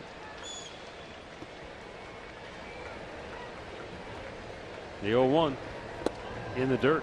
Nice pick by Roberto Perez.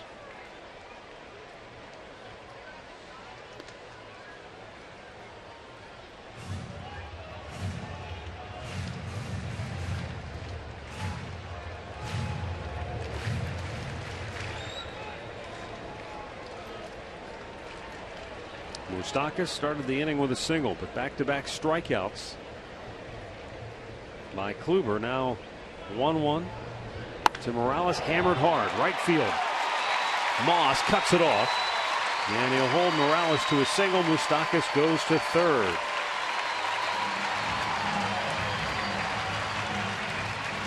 Two out hitting for the Royals again. That was a pretty good swing there by Morales. And Moss did a good job of cutting it off. He realized, I've got to get to it quickly. Moustakas, not that he's blessed with great speed, but you know, with as big as this outfield is, you've got to get it into your cutoff man as quickly as possible. See, he short hops that ball down there, but he cut it off, gets it in, and now Callaway is going to have to come out and have a talk with Kluber. You got Perez, and then Infante. Well, Corey's just over 90 pitches, and the bullpen's going to get busy for the first time here this afternoon. Looks like Scott Atchison is the first man up in the Tribe pen. This to me looks more like a case where Callaway's just going out. Everybody take a deep breath, relax. Right. Well, in those last starts for Corey Kluber, he went a season low 5 innings, and that's where he's at right now. That top 5th inning. Well, he hasn't had a lot of innings where he's been able to just settle in and cruise. He's had the leadoff man on in all but one, and that was the inning he went 1-2-3. A lot of 2-0 counts, and he hasn't had that normal 7-pitch, 9-pitch inning that he so often does. But right now, you're trying to just keep it where it is. And a good breaking ball for strike one to Perez. I keep saying this about the Royals, but when you look at those hitters as they come up, Salvador Perez has 12 2-out RBIs for the Royals. These guys this is where a lot of their successes come this year, is with 2 outs and not ending innings. They're making you work to get through them. Right back up the middle. Salvador Perez, his first hit in the series, is a 2-out RBI single in the 5th. And it extends the Royals lead to 5-3 And after the swing, he was 2 steps out of the box. He was looking right into the Royals dugout, saying something to one of his teammates or coaches. Well, he was looking at going up the middle the other way all at bat. At least it looked that way. So they continue after the back-to-back strikeouts. Now it's a couple of base hits with 2 outs, and they increase their lead to 5-3. So they had 3 hits in the first inning. They have 3 hits in the 5th inning. Omar Infante 0 for 2 on the day.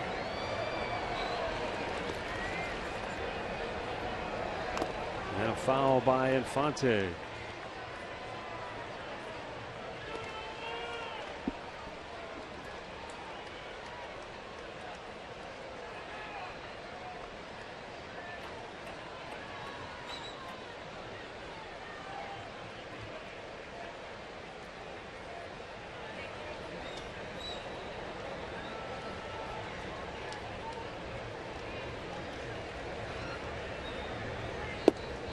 Good pitch on the outside corner. 0-2.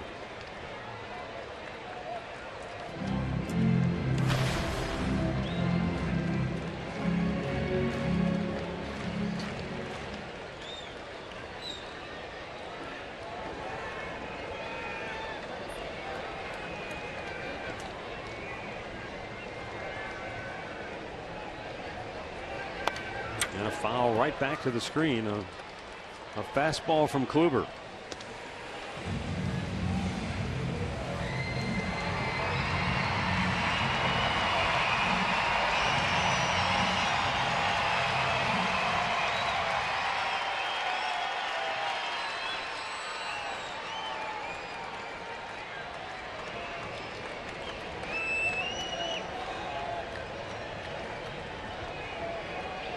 Now the 0-2. Popped him up. Out goes Ramirez. In comes Brantley. Michael makes the catch. And the inning is over. Kluber strikes out a pair. But a pair of 2-out hits propel the Royals to add to their lead.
Perks, including savings and access to Tribe Rewards. And today's Tribe Rewards TV code is Carrasco.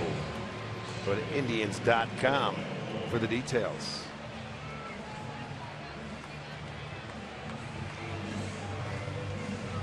Luke Hochevar back in the big leagues after missing all of last year, coming back from Tommy John surgery. Yeah, 2013 was a very good year for him going into that bullpen, wasn't it? 192 ERA, 82 strikeouts over 70 innings. He was a different guy because he always seemed, as a starting pitcher, he was just, hit or miss. He could be good and he could be back. You talk about one end of the spectrum all the way to the other in the span of 1 year. The year before, he had 16 losses and an earned run average of .573 as a starter. 1 year later, he goes to the bullpen. As you pointed out, 1.92 ERA in 58 games he pitched. Worked 70 innings out of the bullpen. 82 strikeouts and only 17 walks. Yeah. The opponents hit just 169 against him. You know, and he served his time down in the minor leagues. Made 9 rehab appearances, striking out 10 over 10 in the 3rd inning. But he's coming back, and you know, it may take him a while because you missed that time coming off the Tommy John surgery, but they can afford to ease him into situations and get him back. But if he gets back to any place close to where he was, that's just another outstanding arm. Bourne swing and a miss. It's 2-2. See if this is a cut fastball inside. Sure is. In off the plate that Michael chases.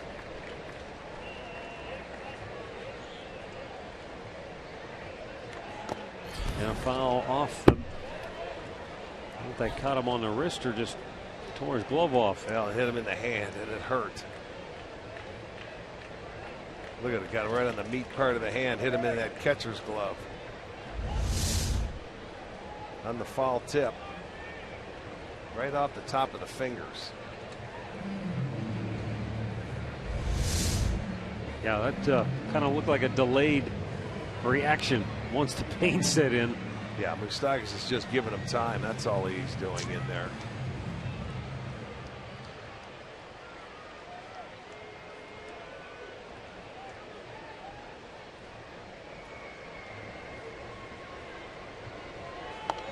Bourne fouling it back. Hochevar was the Royals' first ever #1 overall pick when they took him #1 in the 06 draft. But as we pointed out, I never quite developed what they envisioned in him as a starter, but made his mark in the 1 year out of the bullpen, now trying to see if he can come back from the surgery. 2-2 to Bourne. Swing and a foul again, and that nailed Perez. He's getting beat up in this one at bat. That one got him on the foot, I think. Maybe on the toe where you get that extra piece on the shin guard that comes down. Ouch. He's hobbling his hand, left hand. Yeah, he's trying to get the feeling back in his leg. He's out there on the mound right now. Left hand, right foot.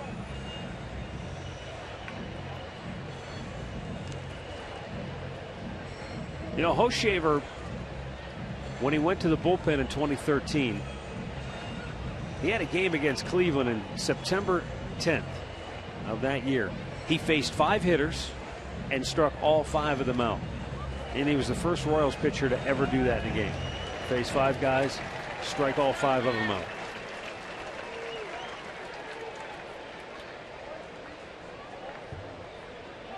And this is an organization that historically has had some really good relief pitchers. Yes. Jeff Montgomery, Dennis Leonard, Quisenberry. 2-2 pitch.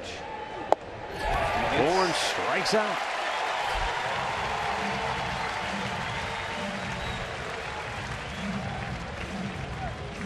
He came with a 4-seam fastball right here, down and away. That's still the best pitch. You locate that pitch, the hitters aren't going to hit it.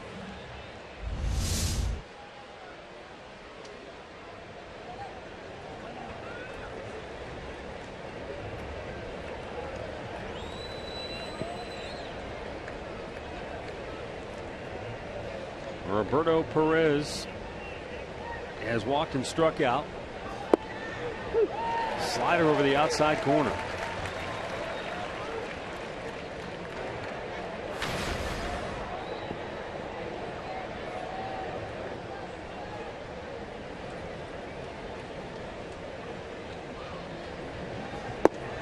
And a breaking ball, a big one, drops in for a strike.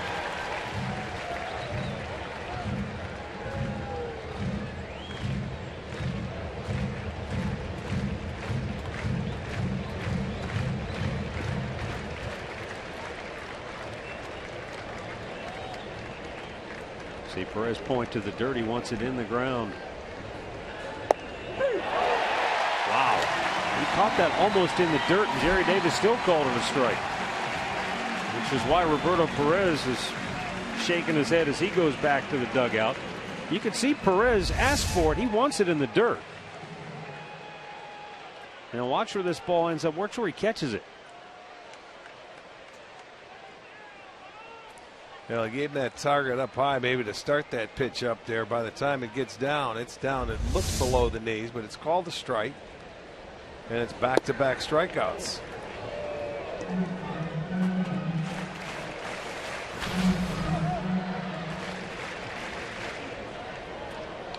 Jose Ramirez 0 for 2. He's flat out struck out.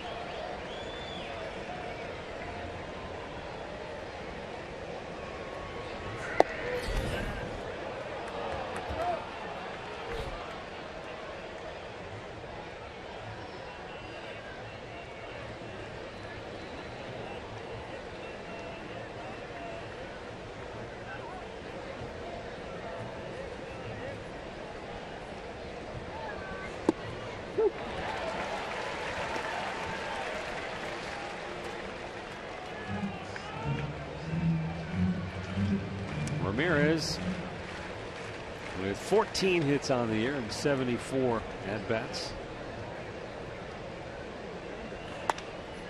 Hard hit ground ball to first. Hosmer takes it himself. Indians go 1-2-3. And Luke Hochevar's return to the Royals is a good one.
First appearance since 2013. Strikes out 2, works a 1-2-3 inning for Kansas City. Now in the 6th, Corey Kluber back out for Cleveland. 97 pitches on the day. And Gerard Dyson checks on a ball up high. Dyson reached on an error in the 2nd inning, stole a base but was stranded at 3rd. Tried to bunt his way aboard in the 4th, and Kluber was able to throw him out.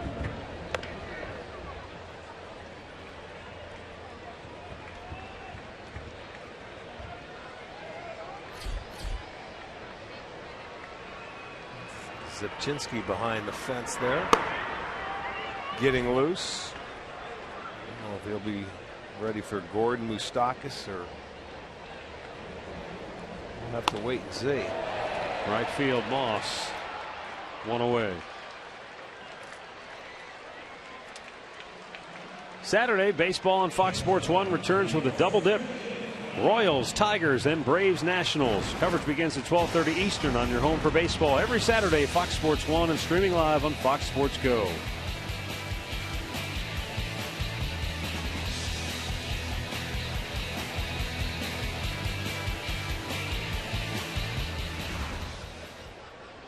Christian Colon.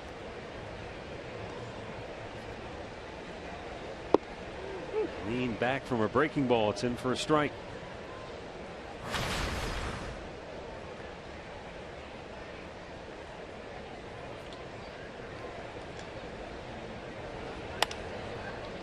It's going to get out of plate on the right side.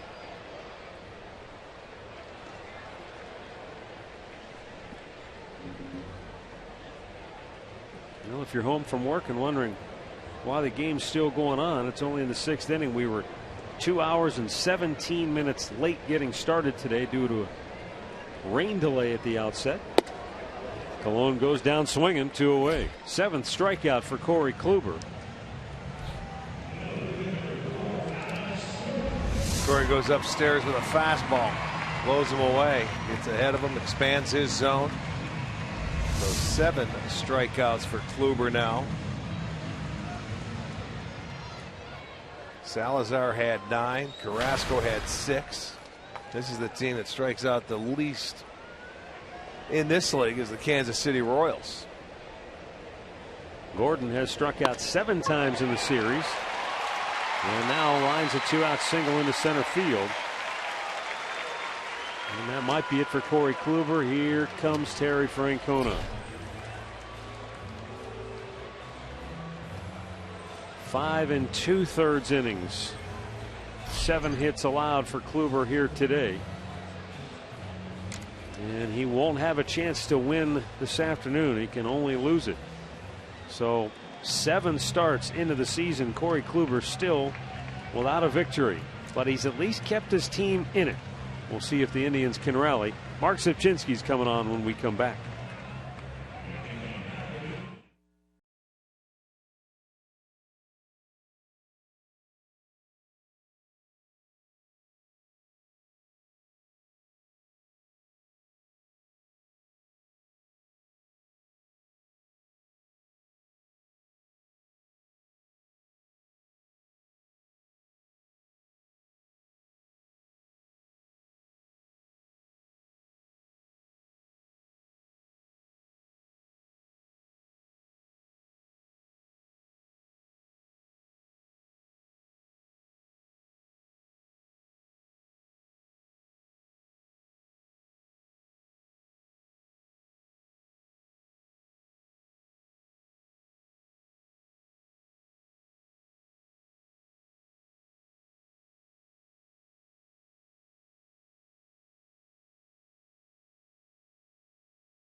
Five to 3. Corey Kluber's day is over.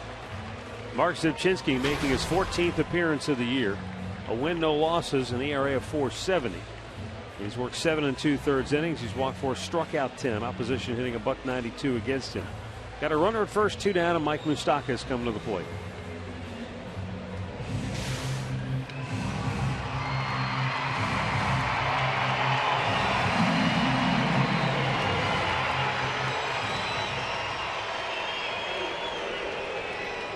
Again for Kluber today, he had 1 1-2-3 inning. But the Royals, they made him work for it every inning he went out there. He was out on the stretch most of the day. Leadoff man was aboard in all but 2 of the innings. Well, they jumped him early. You know, it was the command issues in that first inning. 3 hitters consecutively, 2-0 counts, and they all got base hits, and the damage was done by Hosmer. There's a gap shot. Bourne trying to cut it off. He will. Gordon's going for third. Here's the throw. It's offline. And the Royals have runners at the corners with 2 down after back-to-back 2-out hits. And Moustakas, who struggled to a 1-for-7 clip in the first 2 games of the series, is 3 for 3 this afternoon. Yeah, that guy just starts using the other side of the field, boy, and everything else opens up for him. And Francona going to come to the mound and Zipchinski on for 1 hitter, and he's going to go back and I think it's Shaw. Timeout for another pitching change. 2 on, 2 away here in the 6th. Drive down a couple.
Five-3 in favor of Kansas City. Brian Shaw coming into the ball game now for Cleveland. Shaw making his 15th appearance of the year. No wins, a loss, 8 2/3 innings, 3 walks, 10 strikeouts. Opposition, though, batting .308 against him as he surrendered a dozen hits. And he's got Lorenzo Cain at the plate with Royals at the corners.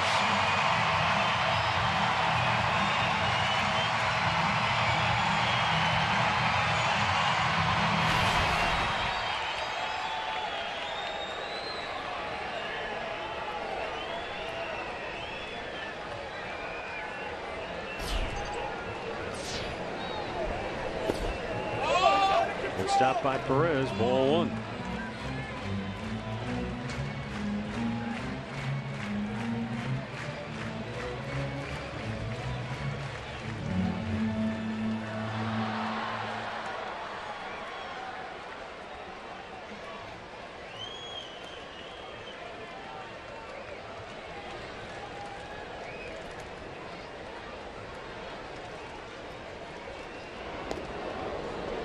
Keeps an eye on Moustakas, who's back with a dive.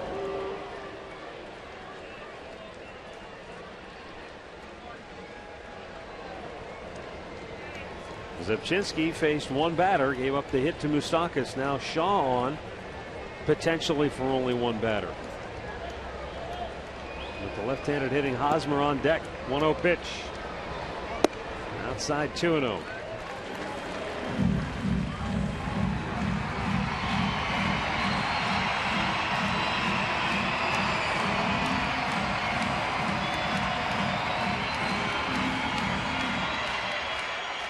Drive down 2.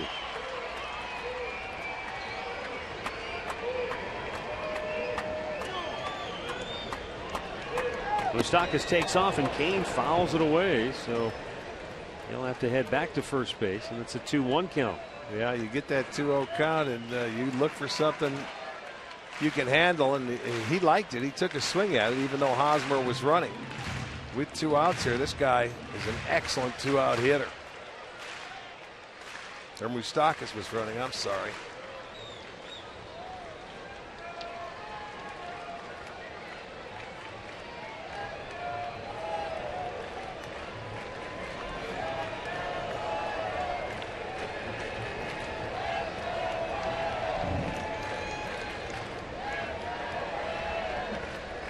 Shaw ready with a 2-1.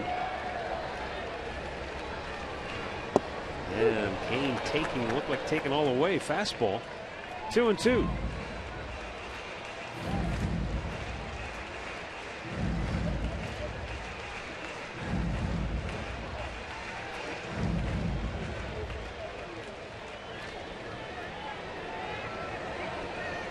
Two on, 2 out. And a 2-2 count for CAIN. Moustakas is running, and CAIN fouls it up the first base side and broke his bat in the process. So he'll need a new piece of lumber. Roberto Perez going to go out to talk with Shaw.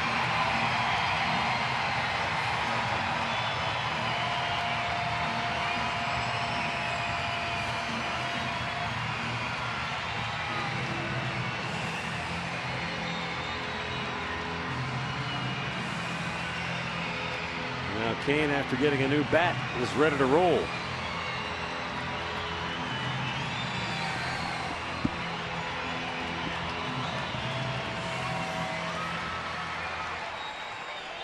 See the outfield, Michael Bourne shading him a bit the other way.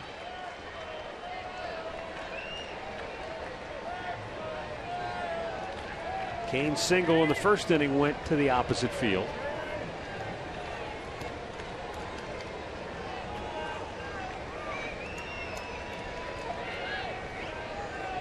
Moustakas doesn't go, and it's up high, full count. Well, he'll be moving this time. Yeah, well, he held the ball on him to just hold it and gave him a different delivery, and it was high and out of the strike zone.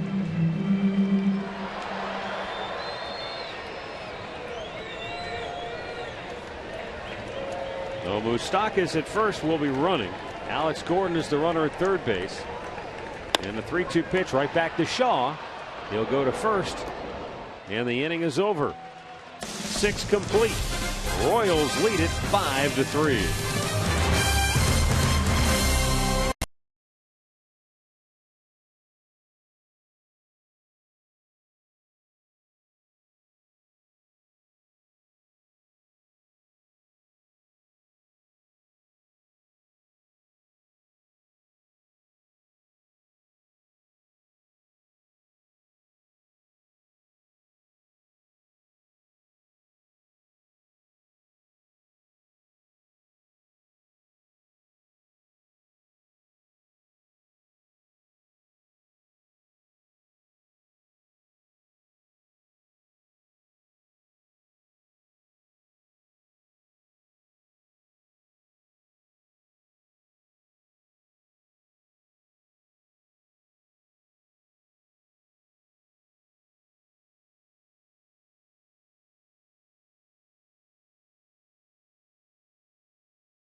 .com to learn more.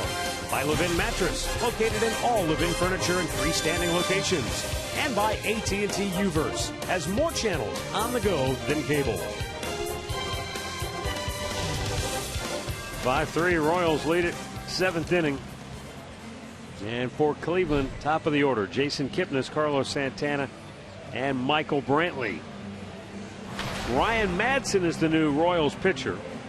4th Kansas City hurler to work today. Madson, 12th appearance of the year. He pitched in game 1 of the series and worked a perfect inning of relief with a strikeout. Kipnis takes off speed for strike 1.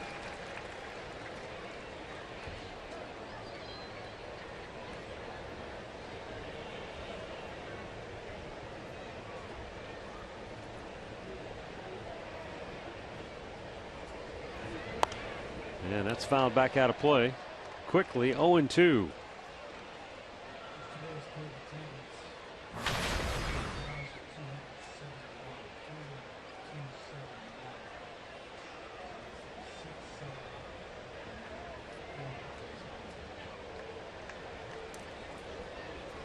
Now the 2-strike offering. Down at the feet.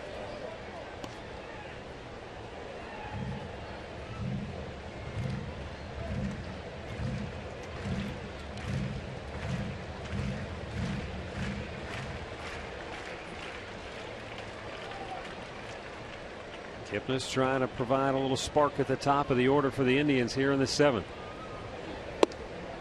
Looks at a ball outside. He's got himself back to even in the count now at 2-2. That's been a good pitch for Madson. The times we've watched him pitch is that changeup going down and away. Really takes hitters off of it.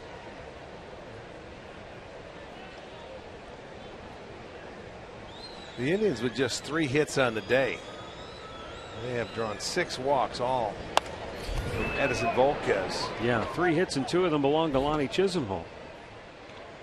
The other one to Michael Brantley.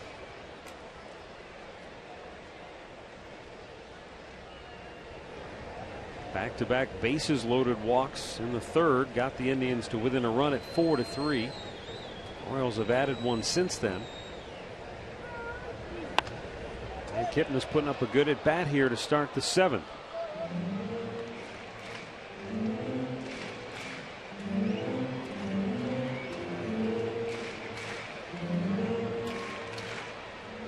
Coming into today, Kipnis was hitting .350 in his 10 games in the leadoff spot.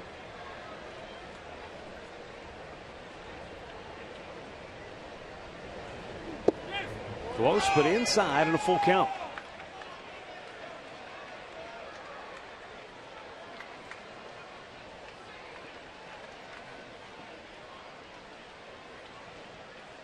Kipnis, Santana, Brantley here in the 7th for Cleveland.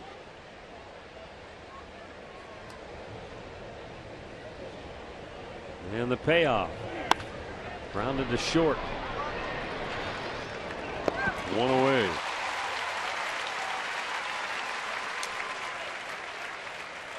On this date back in 1995, an 18-inning game between the Indians and the Twins at Progressive Field. It was ended on a Kenny Lofton RBI single. Is that the game that was 6 hours and 36 minutes?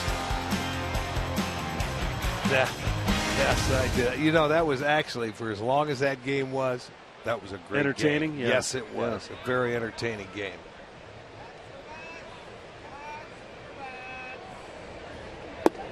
Down low to Carlos Santana, 0 for 2 with a walk and a run scored.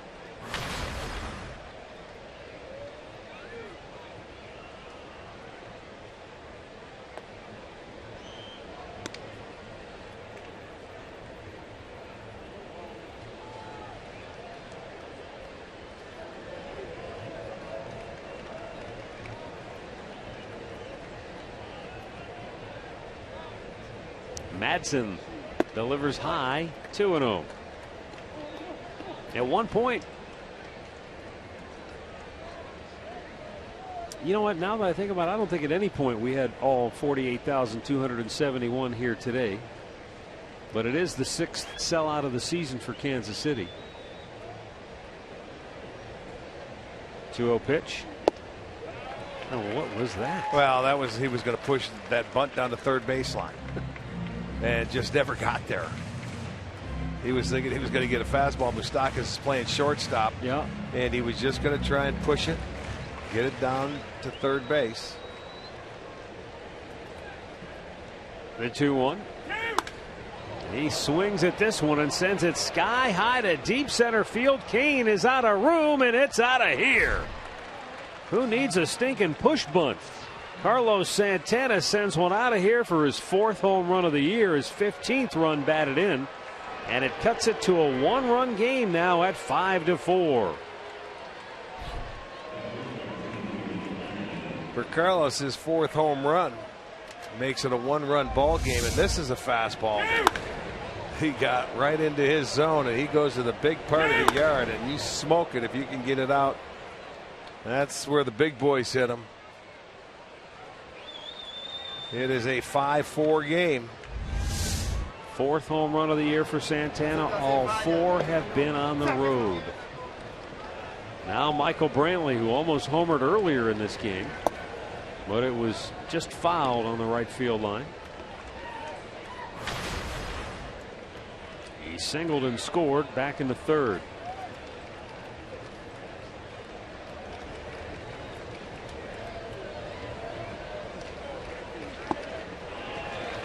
There's a good pitch from Madsen.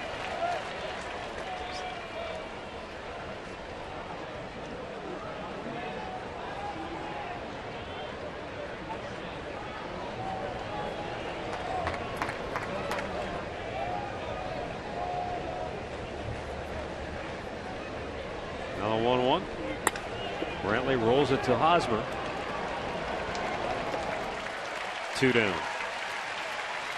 Time for a Mazda game break. Let's send it back to Al.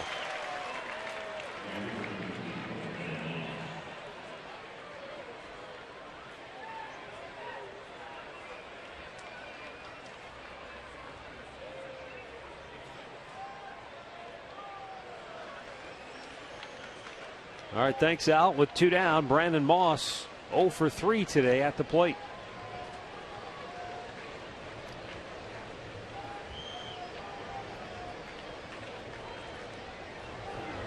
And a swing and a miss. Well, this guy, he must have the same arm speed, because you see all the hitters going up there and they're out in front on his changeup. So he really, you can't tell. Can't pick up the spin because they are way out in front of it.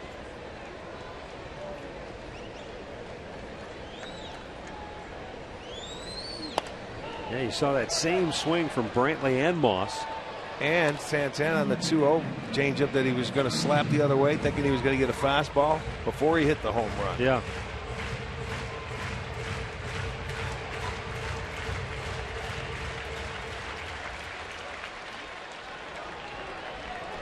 Santana's homer here in the 7th has cut it to a single run. Up high.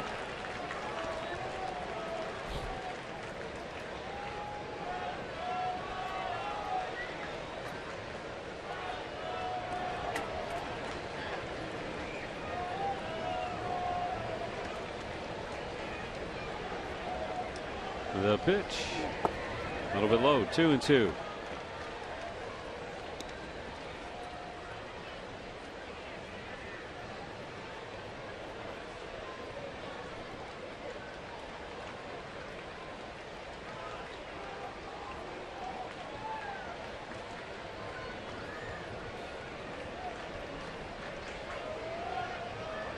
Now the pitch from Madsen, and Moss squibs one up the third base line, but it goes foul. Now there's one where if it stays inside the chalk, he's got an easy base hit with that shift on. Off the end of the bat on another changeup.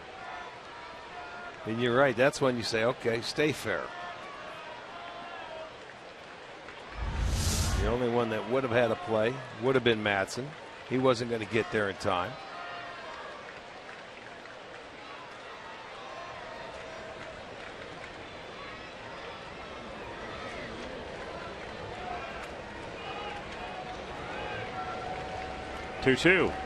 Another changeup strikes him out, ends the inning.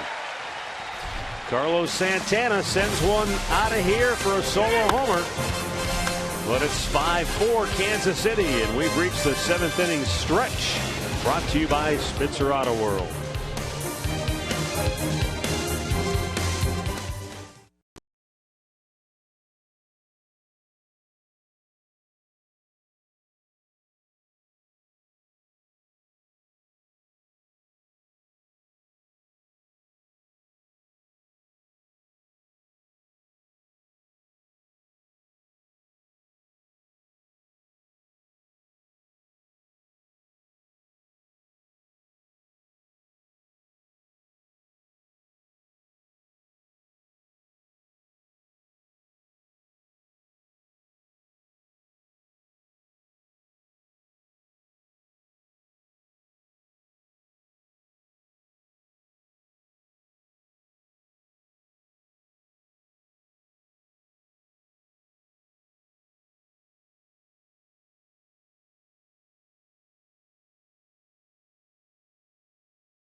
Stay tuned for Indians Live, presented by Conrad's Tire Express and Total Car Care, coming up next here on Sports Time Ohio.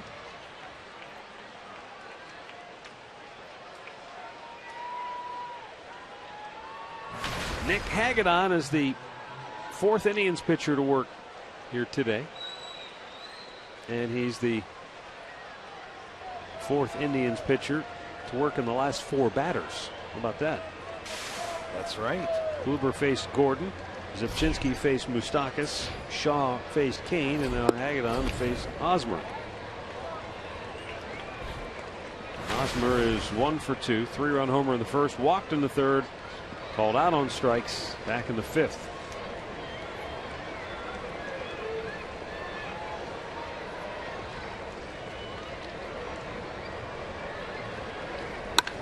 And a base hit into right field.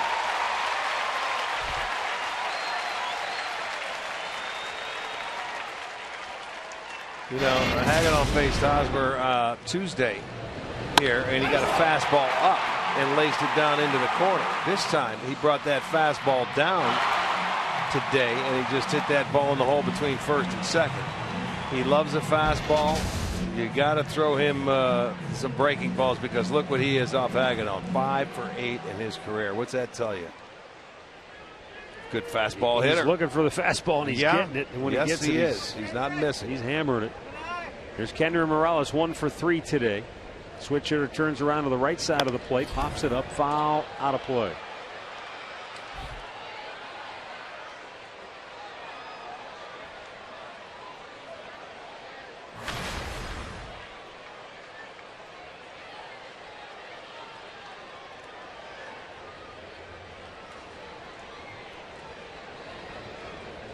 Scott Atchison is throwing in the Indians bullpen.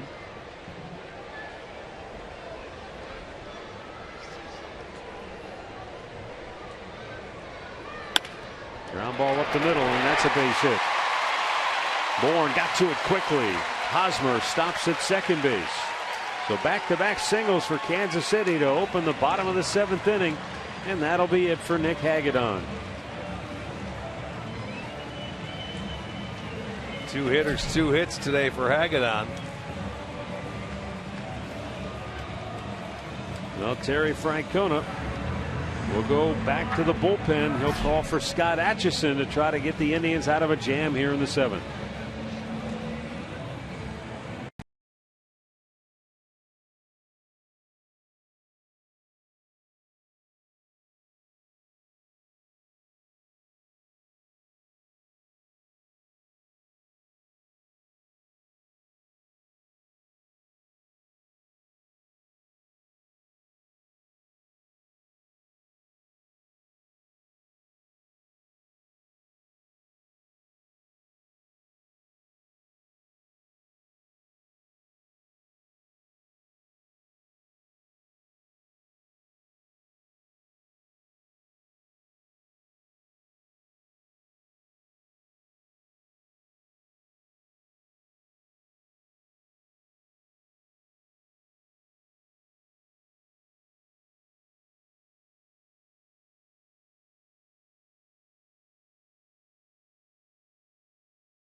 City.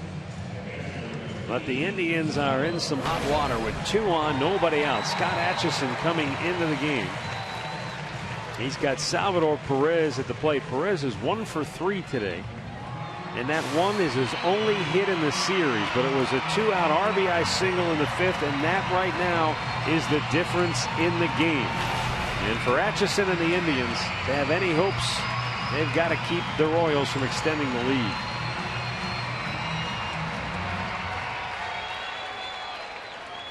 Maybe a tall order. That's where they are. Hosmer takes his lead at second. Well, you get this guy to hit it on the ground. He can turn a double play easily with him, but he looks like he wants to bunt. You got Infante on deck, Dyson to follow.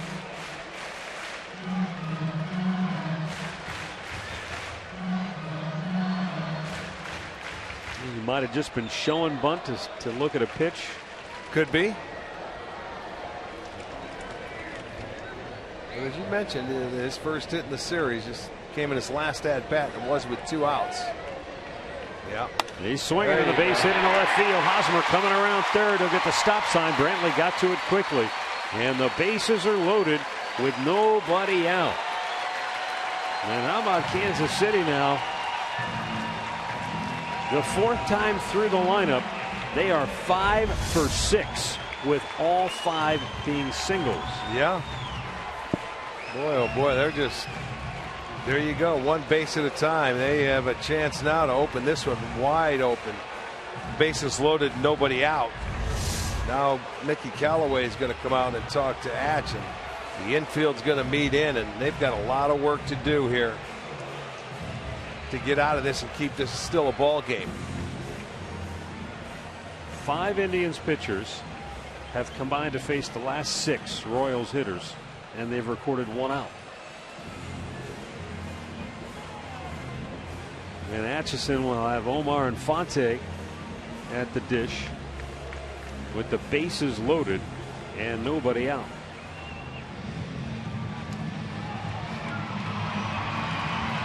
Infante is 0 for 3. He has grounded out, struck out, and flied out.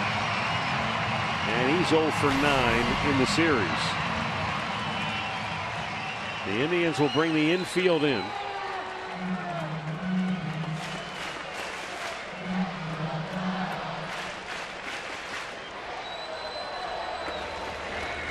And it's low ball 1.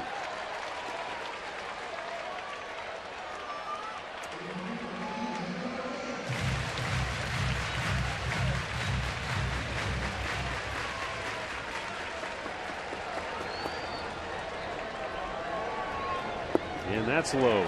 2 balls, no strikes.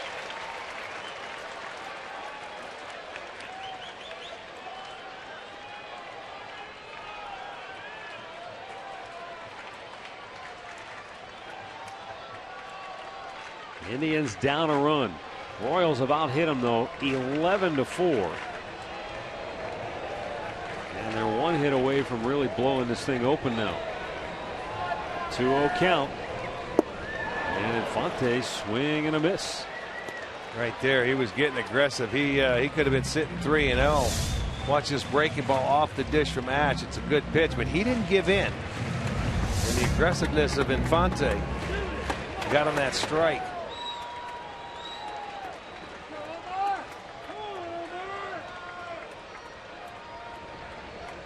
Now the 2-1.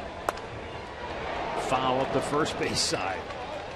Ball looked like it was suspended in animation there for a moment.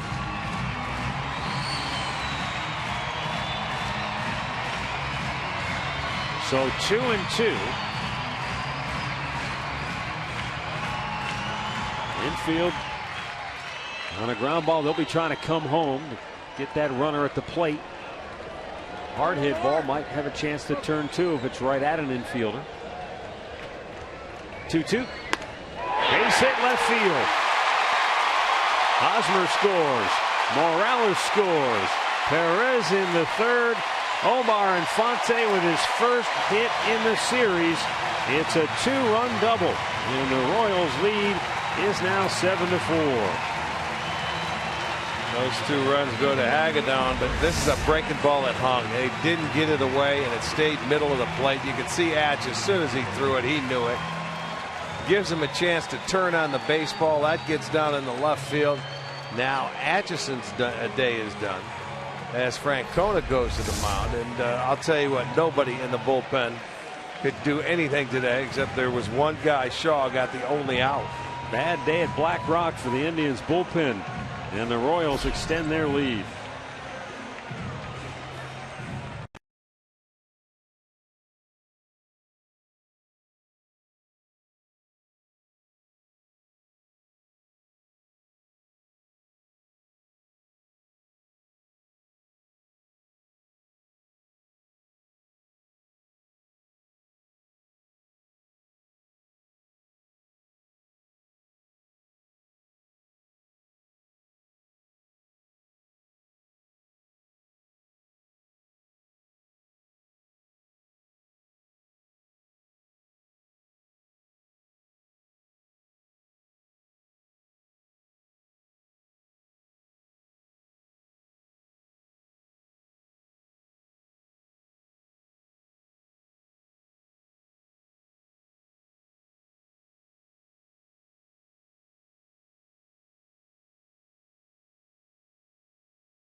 Didn't have a hit in the series. He was 0 for 9.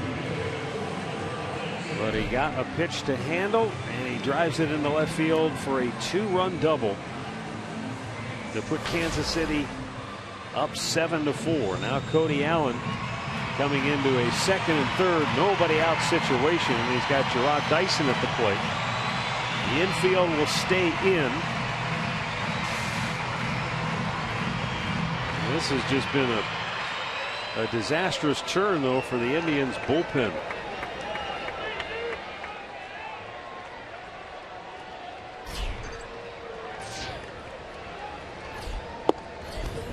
Pitch inside, ball 1. You know, you go back and look at this game, and back in the first inning, they had 3 consecutive hits. That's the inning they scored 4 runs. Of course, a 3-run homer by Hosmer. In the 5th inning, 3 hits in that inning. That coming off a Kluber, and they ended up scoring the run, and now 4 hits in this inning, and they have 2 runs in, and still nobody out. Well, I mean, 4 Indians relievers, combined to retire 1 batter. That's hard to believe. Zipchinski, Shaw, Hagedorn, Atchison. Now, not that it was.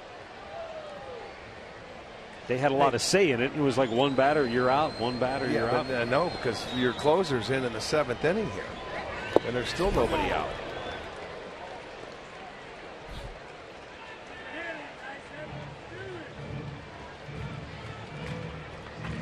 Second and third.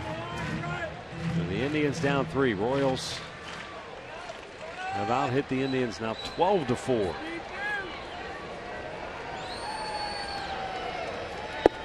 And a strike over the inside corner. 2-2.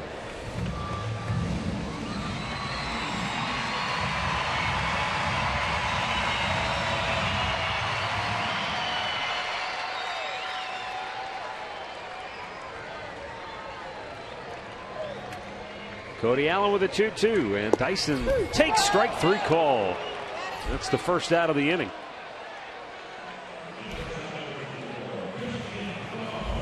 Just stayed back-to-back fastballs, inner part of the plate.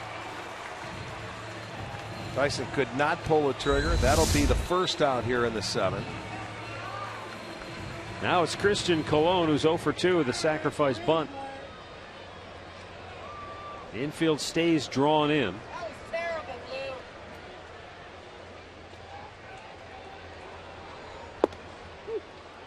The lone exception would be Chisenhall at third, who can afford to take a couple of steps back with the right-handed hitter up because he's got Salvador Perez at third, and he does not run all that well.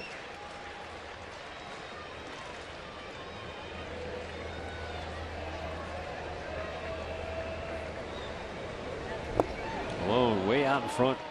0-2 the count.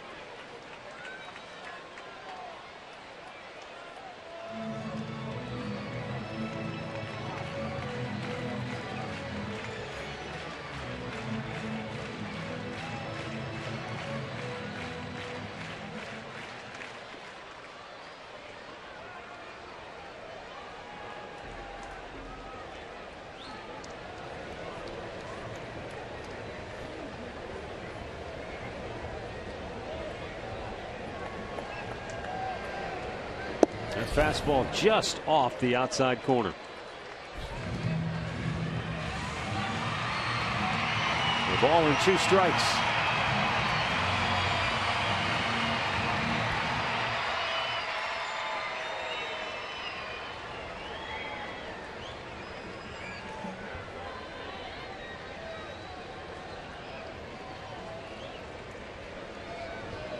And that's in the dirt. Good block by Roberto, keeping Salvador Perez at third. There's that breaking ball down. Deflects off his body, but it's going to have to go a ways if you want Perez to score from third.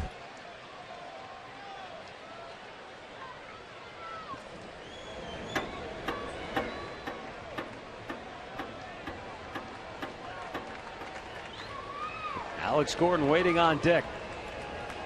And a 2-2 count for the number 9 hitter, Christian Colon.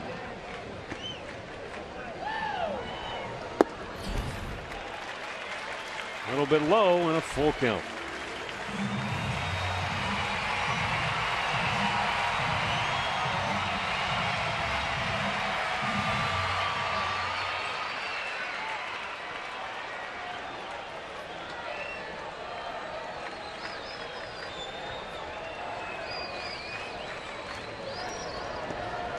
Cody Allen lets it fly on the payoff pitch, and it popped back out of play.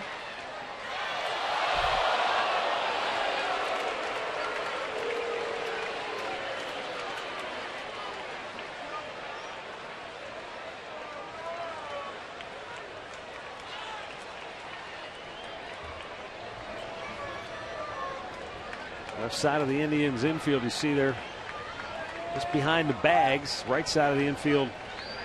On the cut of the grass.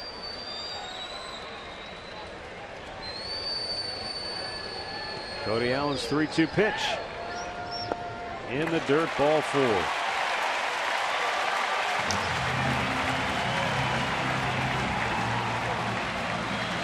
Christian Colon, he had him down on the count. He's able to come back and get aboard. And now Alex Gordon with the bases reloaded and only 1 out.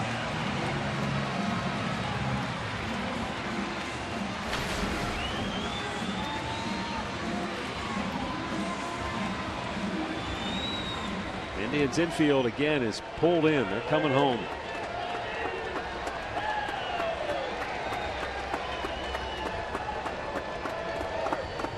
Bounced it in front of the plate, and a good block by Roberto Perez. Sounded like it went off his mask as he blocked it that time. That was way out in front of home plate. I didn't see it, but it certainly sounded that way. No, he did a nice job. Put that chest protector on it.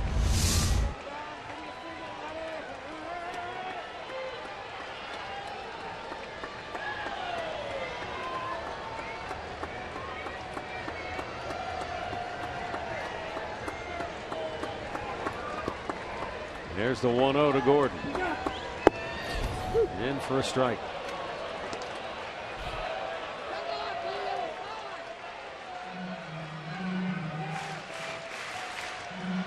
Gordon uses so much pine tar on his bats. He's got the same marks on his left shoulder and across the nameplate on the back of his jersey every game. Clubbies must hate him. 1-1. Popped him up. It's not going to get it done. Brantley a long run in with the infield in. Makes the catch, and the runners have to hold. 2 down. So Mike Moustakas will be the batter with 2 down and the bases filled. Royals already leading at 7-4. And he's a perfect 3 for 3 today after he was 1 for 7 in the series coming in. Pulled the fastball on the inside part of the plate, a little breaking ball down. He found the hole between first and second, and then shoots the left-hander Zipchinski the other way. So 3 pretty good swings on the baseball. He's been on 4 times, walked in the second. He's the 8th man to bat in the inning.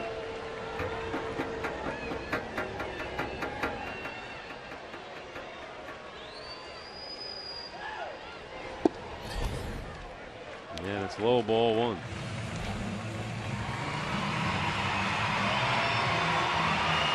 Seven runs, a dozen hits, no errors, 7 left for Kansas City.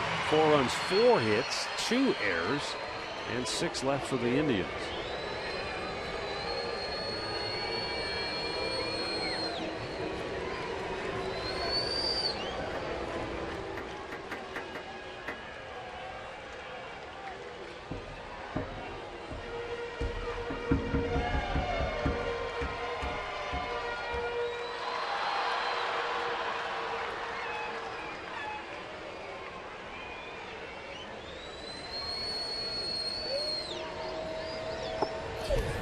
Another ball in the dirt. And it's 2-0.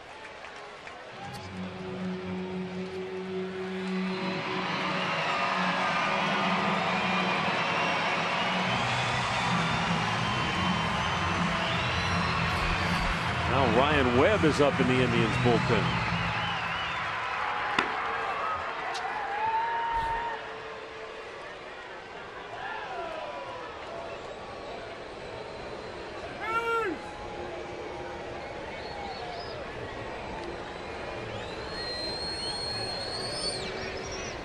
Swung out and missed. 95, and that one is riding up into the zone.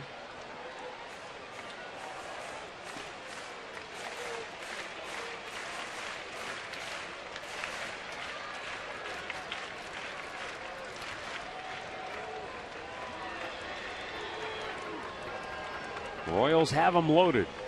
They've already scored twice here in the 7th inning. And the 2-1 pitch. And Moustakas, that was a weird looking swing, wasn't it? Yeah, he wanted to hold up and he wasn't sure, but he started and he just he couldn't check himself. He was that to me tells me you're guessing on that pitch. He saw it and he said, "No, I don't want to do it." But boy, you got to step out and have a little meeting with yourself there if you're the hitter and say, "Come on." Just helped him out.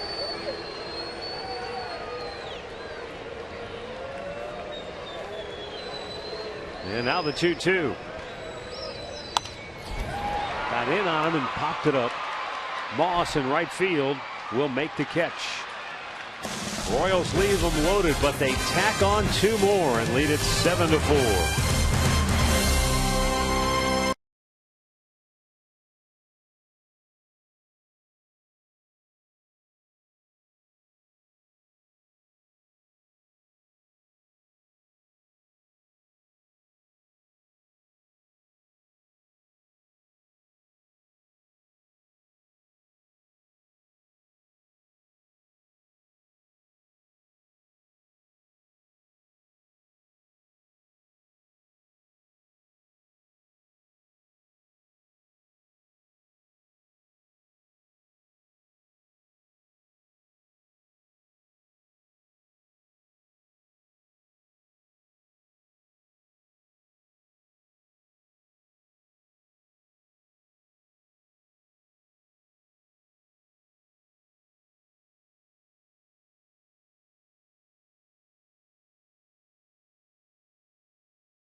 By authority of the Cleveland Indians and may not be reproduced or retransmitted in any form. And the accounts and descriptions of this game may not be disseminated without the express written consent of the Cleveland Indians.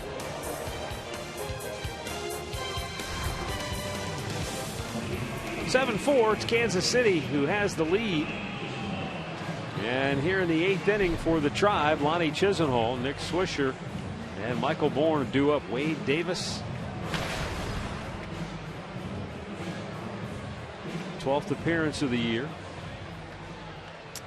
Was their closer, now is their setup man because Holland is off the disabled list. But he did a wonderful job in that closing role. I'm sure we'll see Holland in the 9th.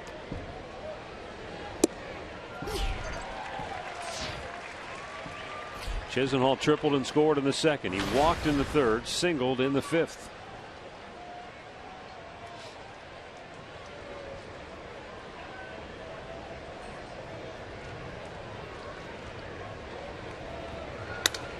Broke his bat.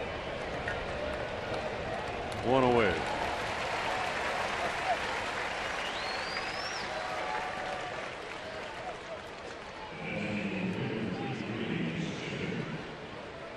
Now Nick Swisher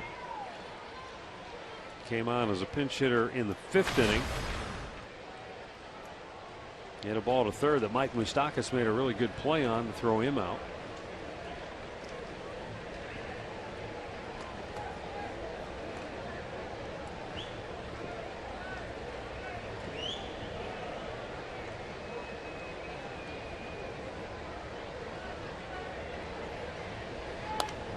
Foul back.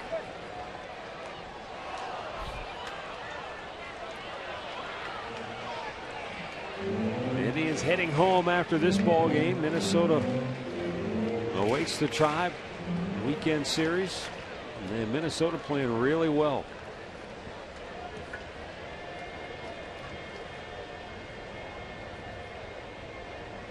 The 0-1. Swisher a bouncer to first. Hosmer has it. 2 down.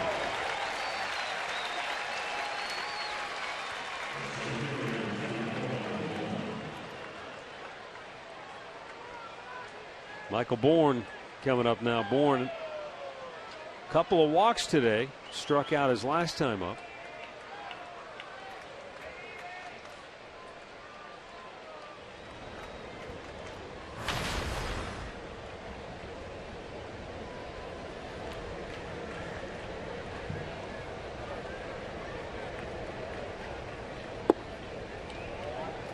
Davis a little low ball 1.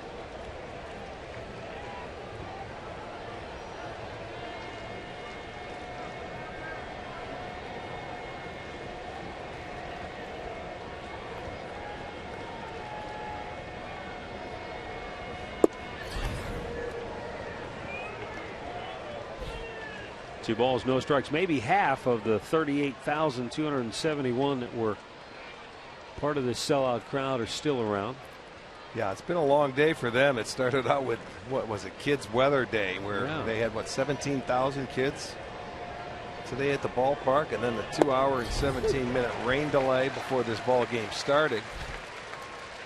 Yeah, if you remember when because it seems like a long time ago, and it was, but when we first arrived here, it was beautiful outside. Yeah. And then the rain rolled in.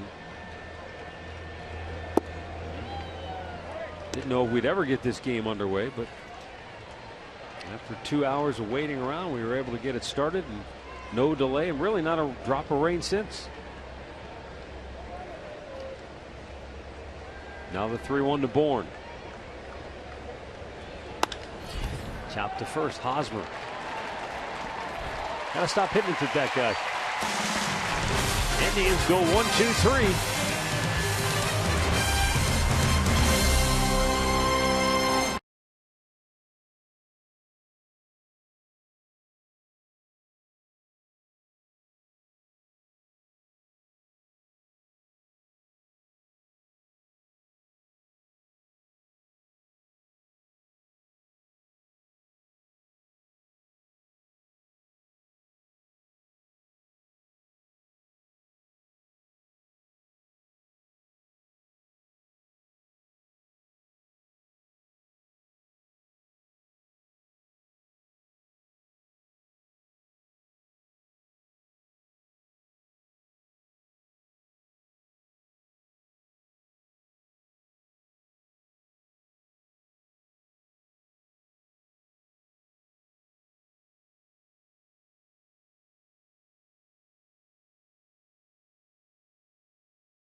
Stay tuned for Indians Live, presented by Conrad's Tire Express and Total Car Care, coming up next here on Sports Time Ohio.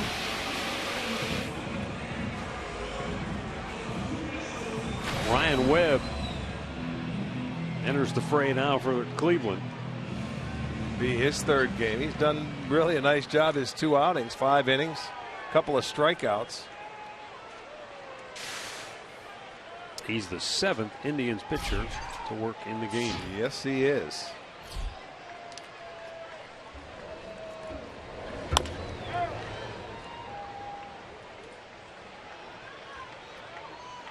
And yet it was Kansas City who was into the bullpen in the 4th inning of this game. Their starter Edinson Volquez lasted just 3 innings today. Yeah, when you look at yesterday's game and today's game, you couldn't have done any better job getting out of there and getting into the bullpen. But certainly today they couldn't do anything about it. Webb with the flip to first, and CAIN is retired 1 away.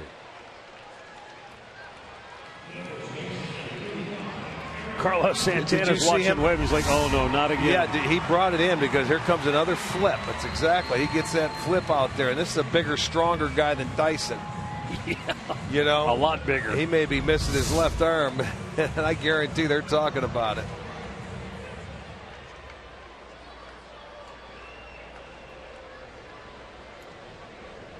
He's telling first base umpire Tony Randazzo about his shoulder problem. And now a bouncer to Santana. Now he's got a chance to makes a good feed to Webb. 2 down. This is the one against Dyson earlier. The flip from Kluber's glove, and he has to get it. And you can see he caught him on the glove and then the elbow, and it sort of knocked his arm backwards. And he got a little stinger in the shoulder. Didn't seem to faze him because he hit a home run after that. But you don't want to see that again. That was a bigger truck coming at you. Kendry Morales, the batter, 2 for 4 today, 2 singles and a run scored. Low ball 1.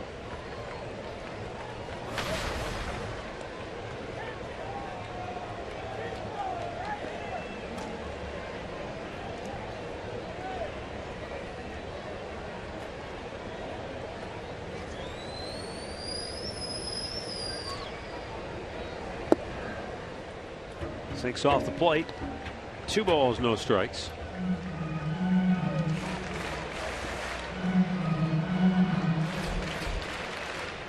Greg Holland, the Royals closer, just activated from the DL. He's ready to come on in the 9th. If the Royals do not score here, it would remain a save situation.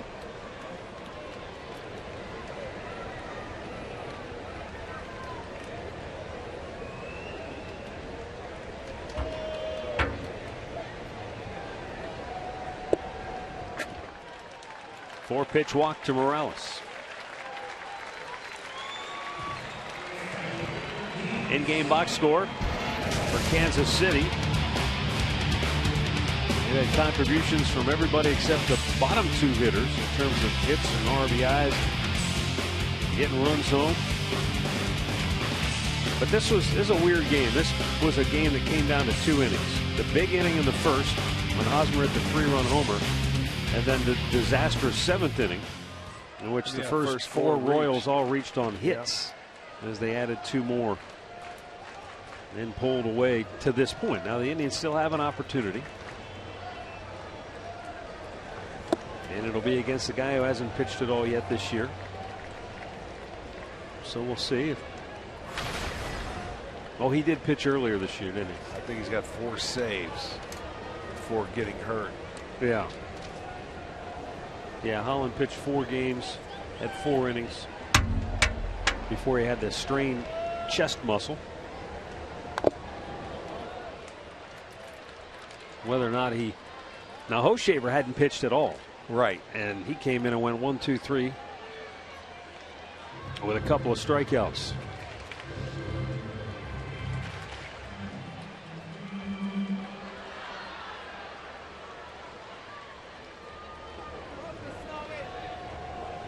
Either way, it's a tall order for the Tribe, and Webb will try to get them into the dugout as quickly as possible here with a 1-1 count on Perez, who didn't have a hit in the series until the 5th inning today. 2-out RBI single in the 5th, and then a base hit loaded the bases in the 7th. So he's 2 for his last 2.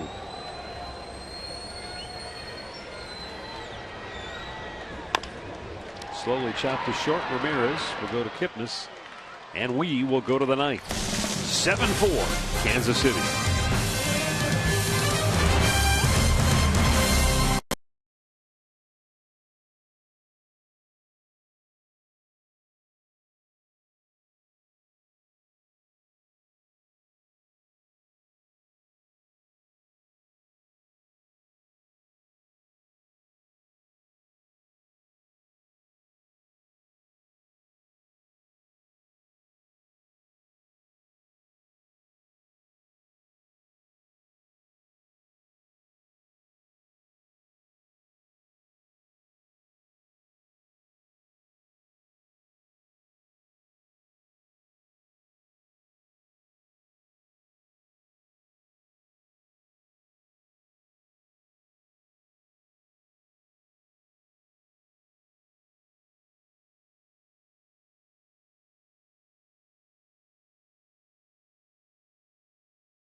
Our Wayside Furniture keys to the game. The Indians chased Volquez early, but all they could muster were 3 runs off of him and 1 run since then off the Kansas City bullpen. And Corey Kluber, fastball command, evaded him in that 1st inning, and Kansas City touched him for 4 early, and they've been able to ride that to this point in the game. They sure have. They lead it 7-4, and they'll turn it over to their closer, Greg Holland. He's 4 for 4 on the year, but remember, he's been on the shelf with a right chest muscle injury.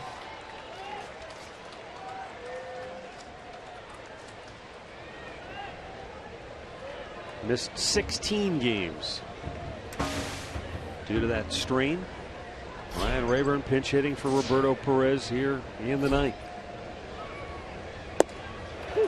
And Holland with a fastball in there for strike 1. Rayburn on the year is 2 for 6 as a pinch hitter.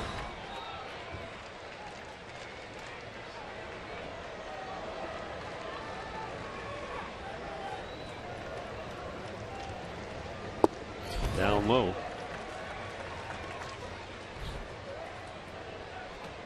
Since the start of the 2013 season, only Craig Kimbrell has saved more games than Greg Holland in all of baseball.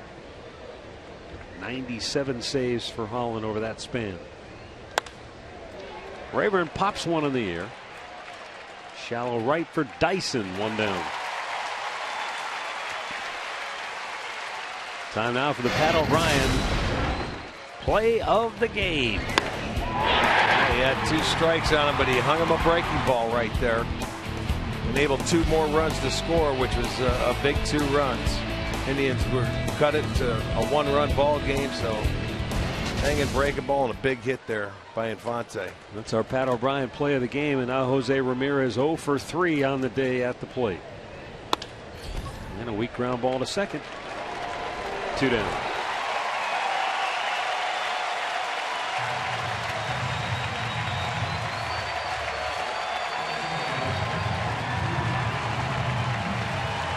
The batter will be Jason Kipnis.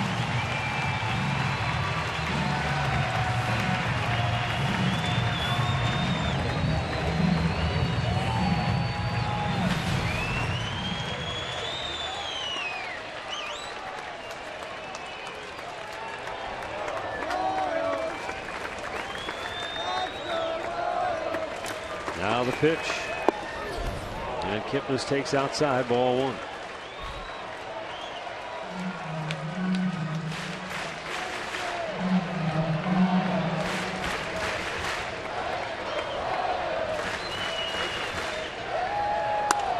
Kipnis lines one to left center field, and CAIN runs it down to end the ball game. The Royals take 2 out of 3 to win this series as they hold on here in the finale, winning it by a final score of 7-4. Franklin Morales ends up the winner. He's 3-0 out of the bullpen for KC. Saved to Greg Holland his 5th. Now, I can't believe it's May 7th. We've played 27 games, and all of these things have happened to the Indians. 1, Corey Kluber, this reigning Cy Young Award winner, is winless through 7 starts. He's now 0-5. Right. 2, the Indians have lost 8 of 9 series openers. That happened a couple of nights ago. And 3, they haven't won back-to-back games since the first series of the season. Back-to-back games. Right. I know, 2 and 3, and that's the only series that they've won this year is back in Houston, the very first series of the year. It is hard to figure. This ball club with all this talent is now sitting at 10-17 on the year. Kansas City goes to 18-10 for the year. We'll be back with some final thoughts from Kansas City right after this.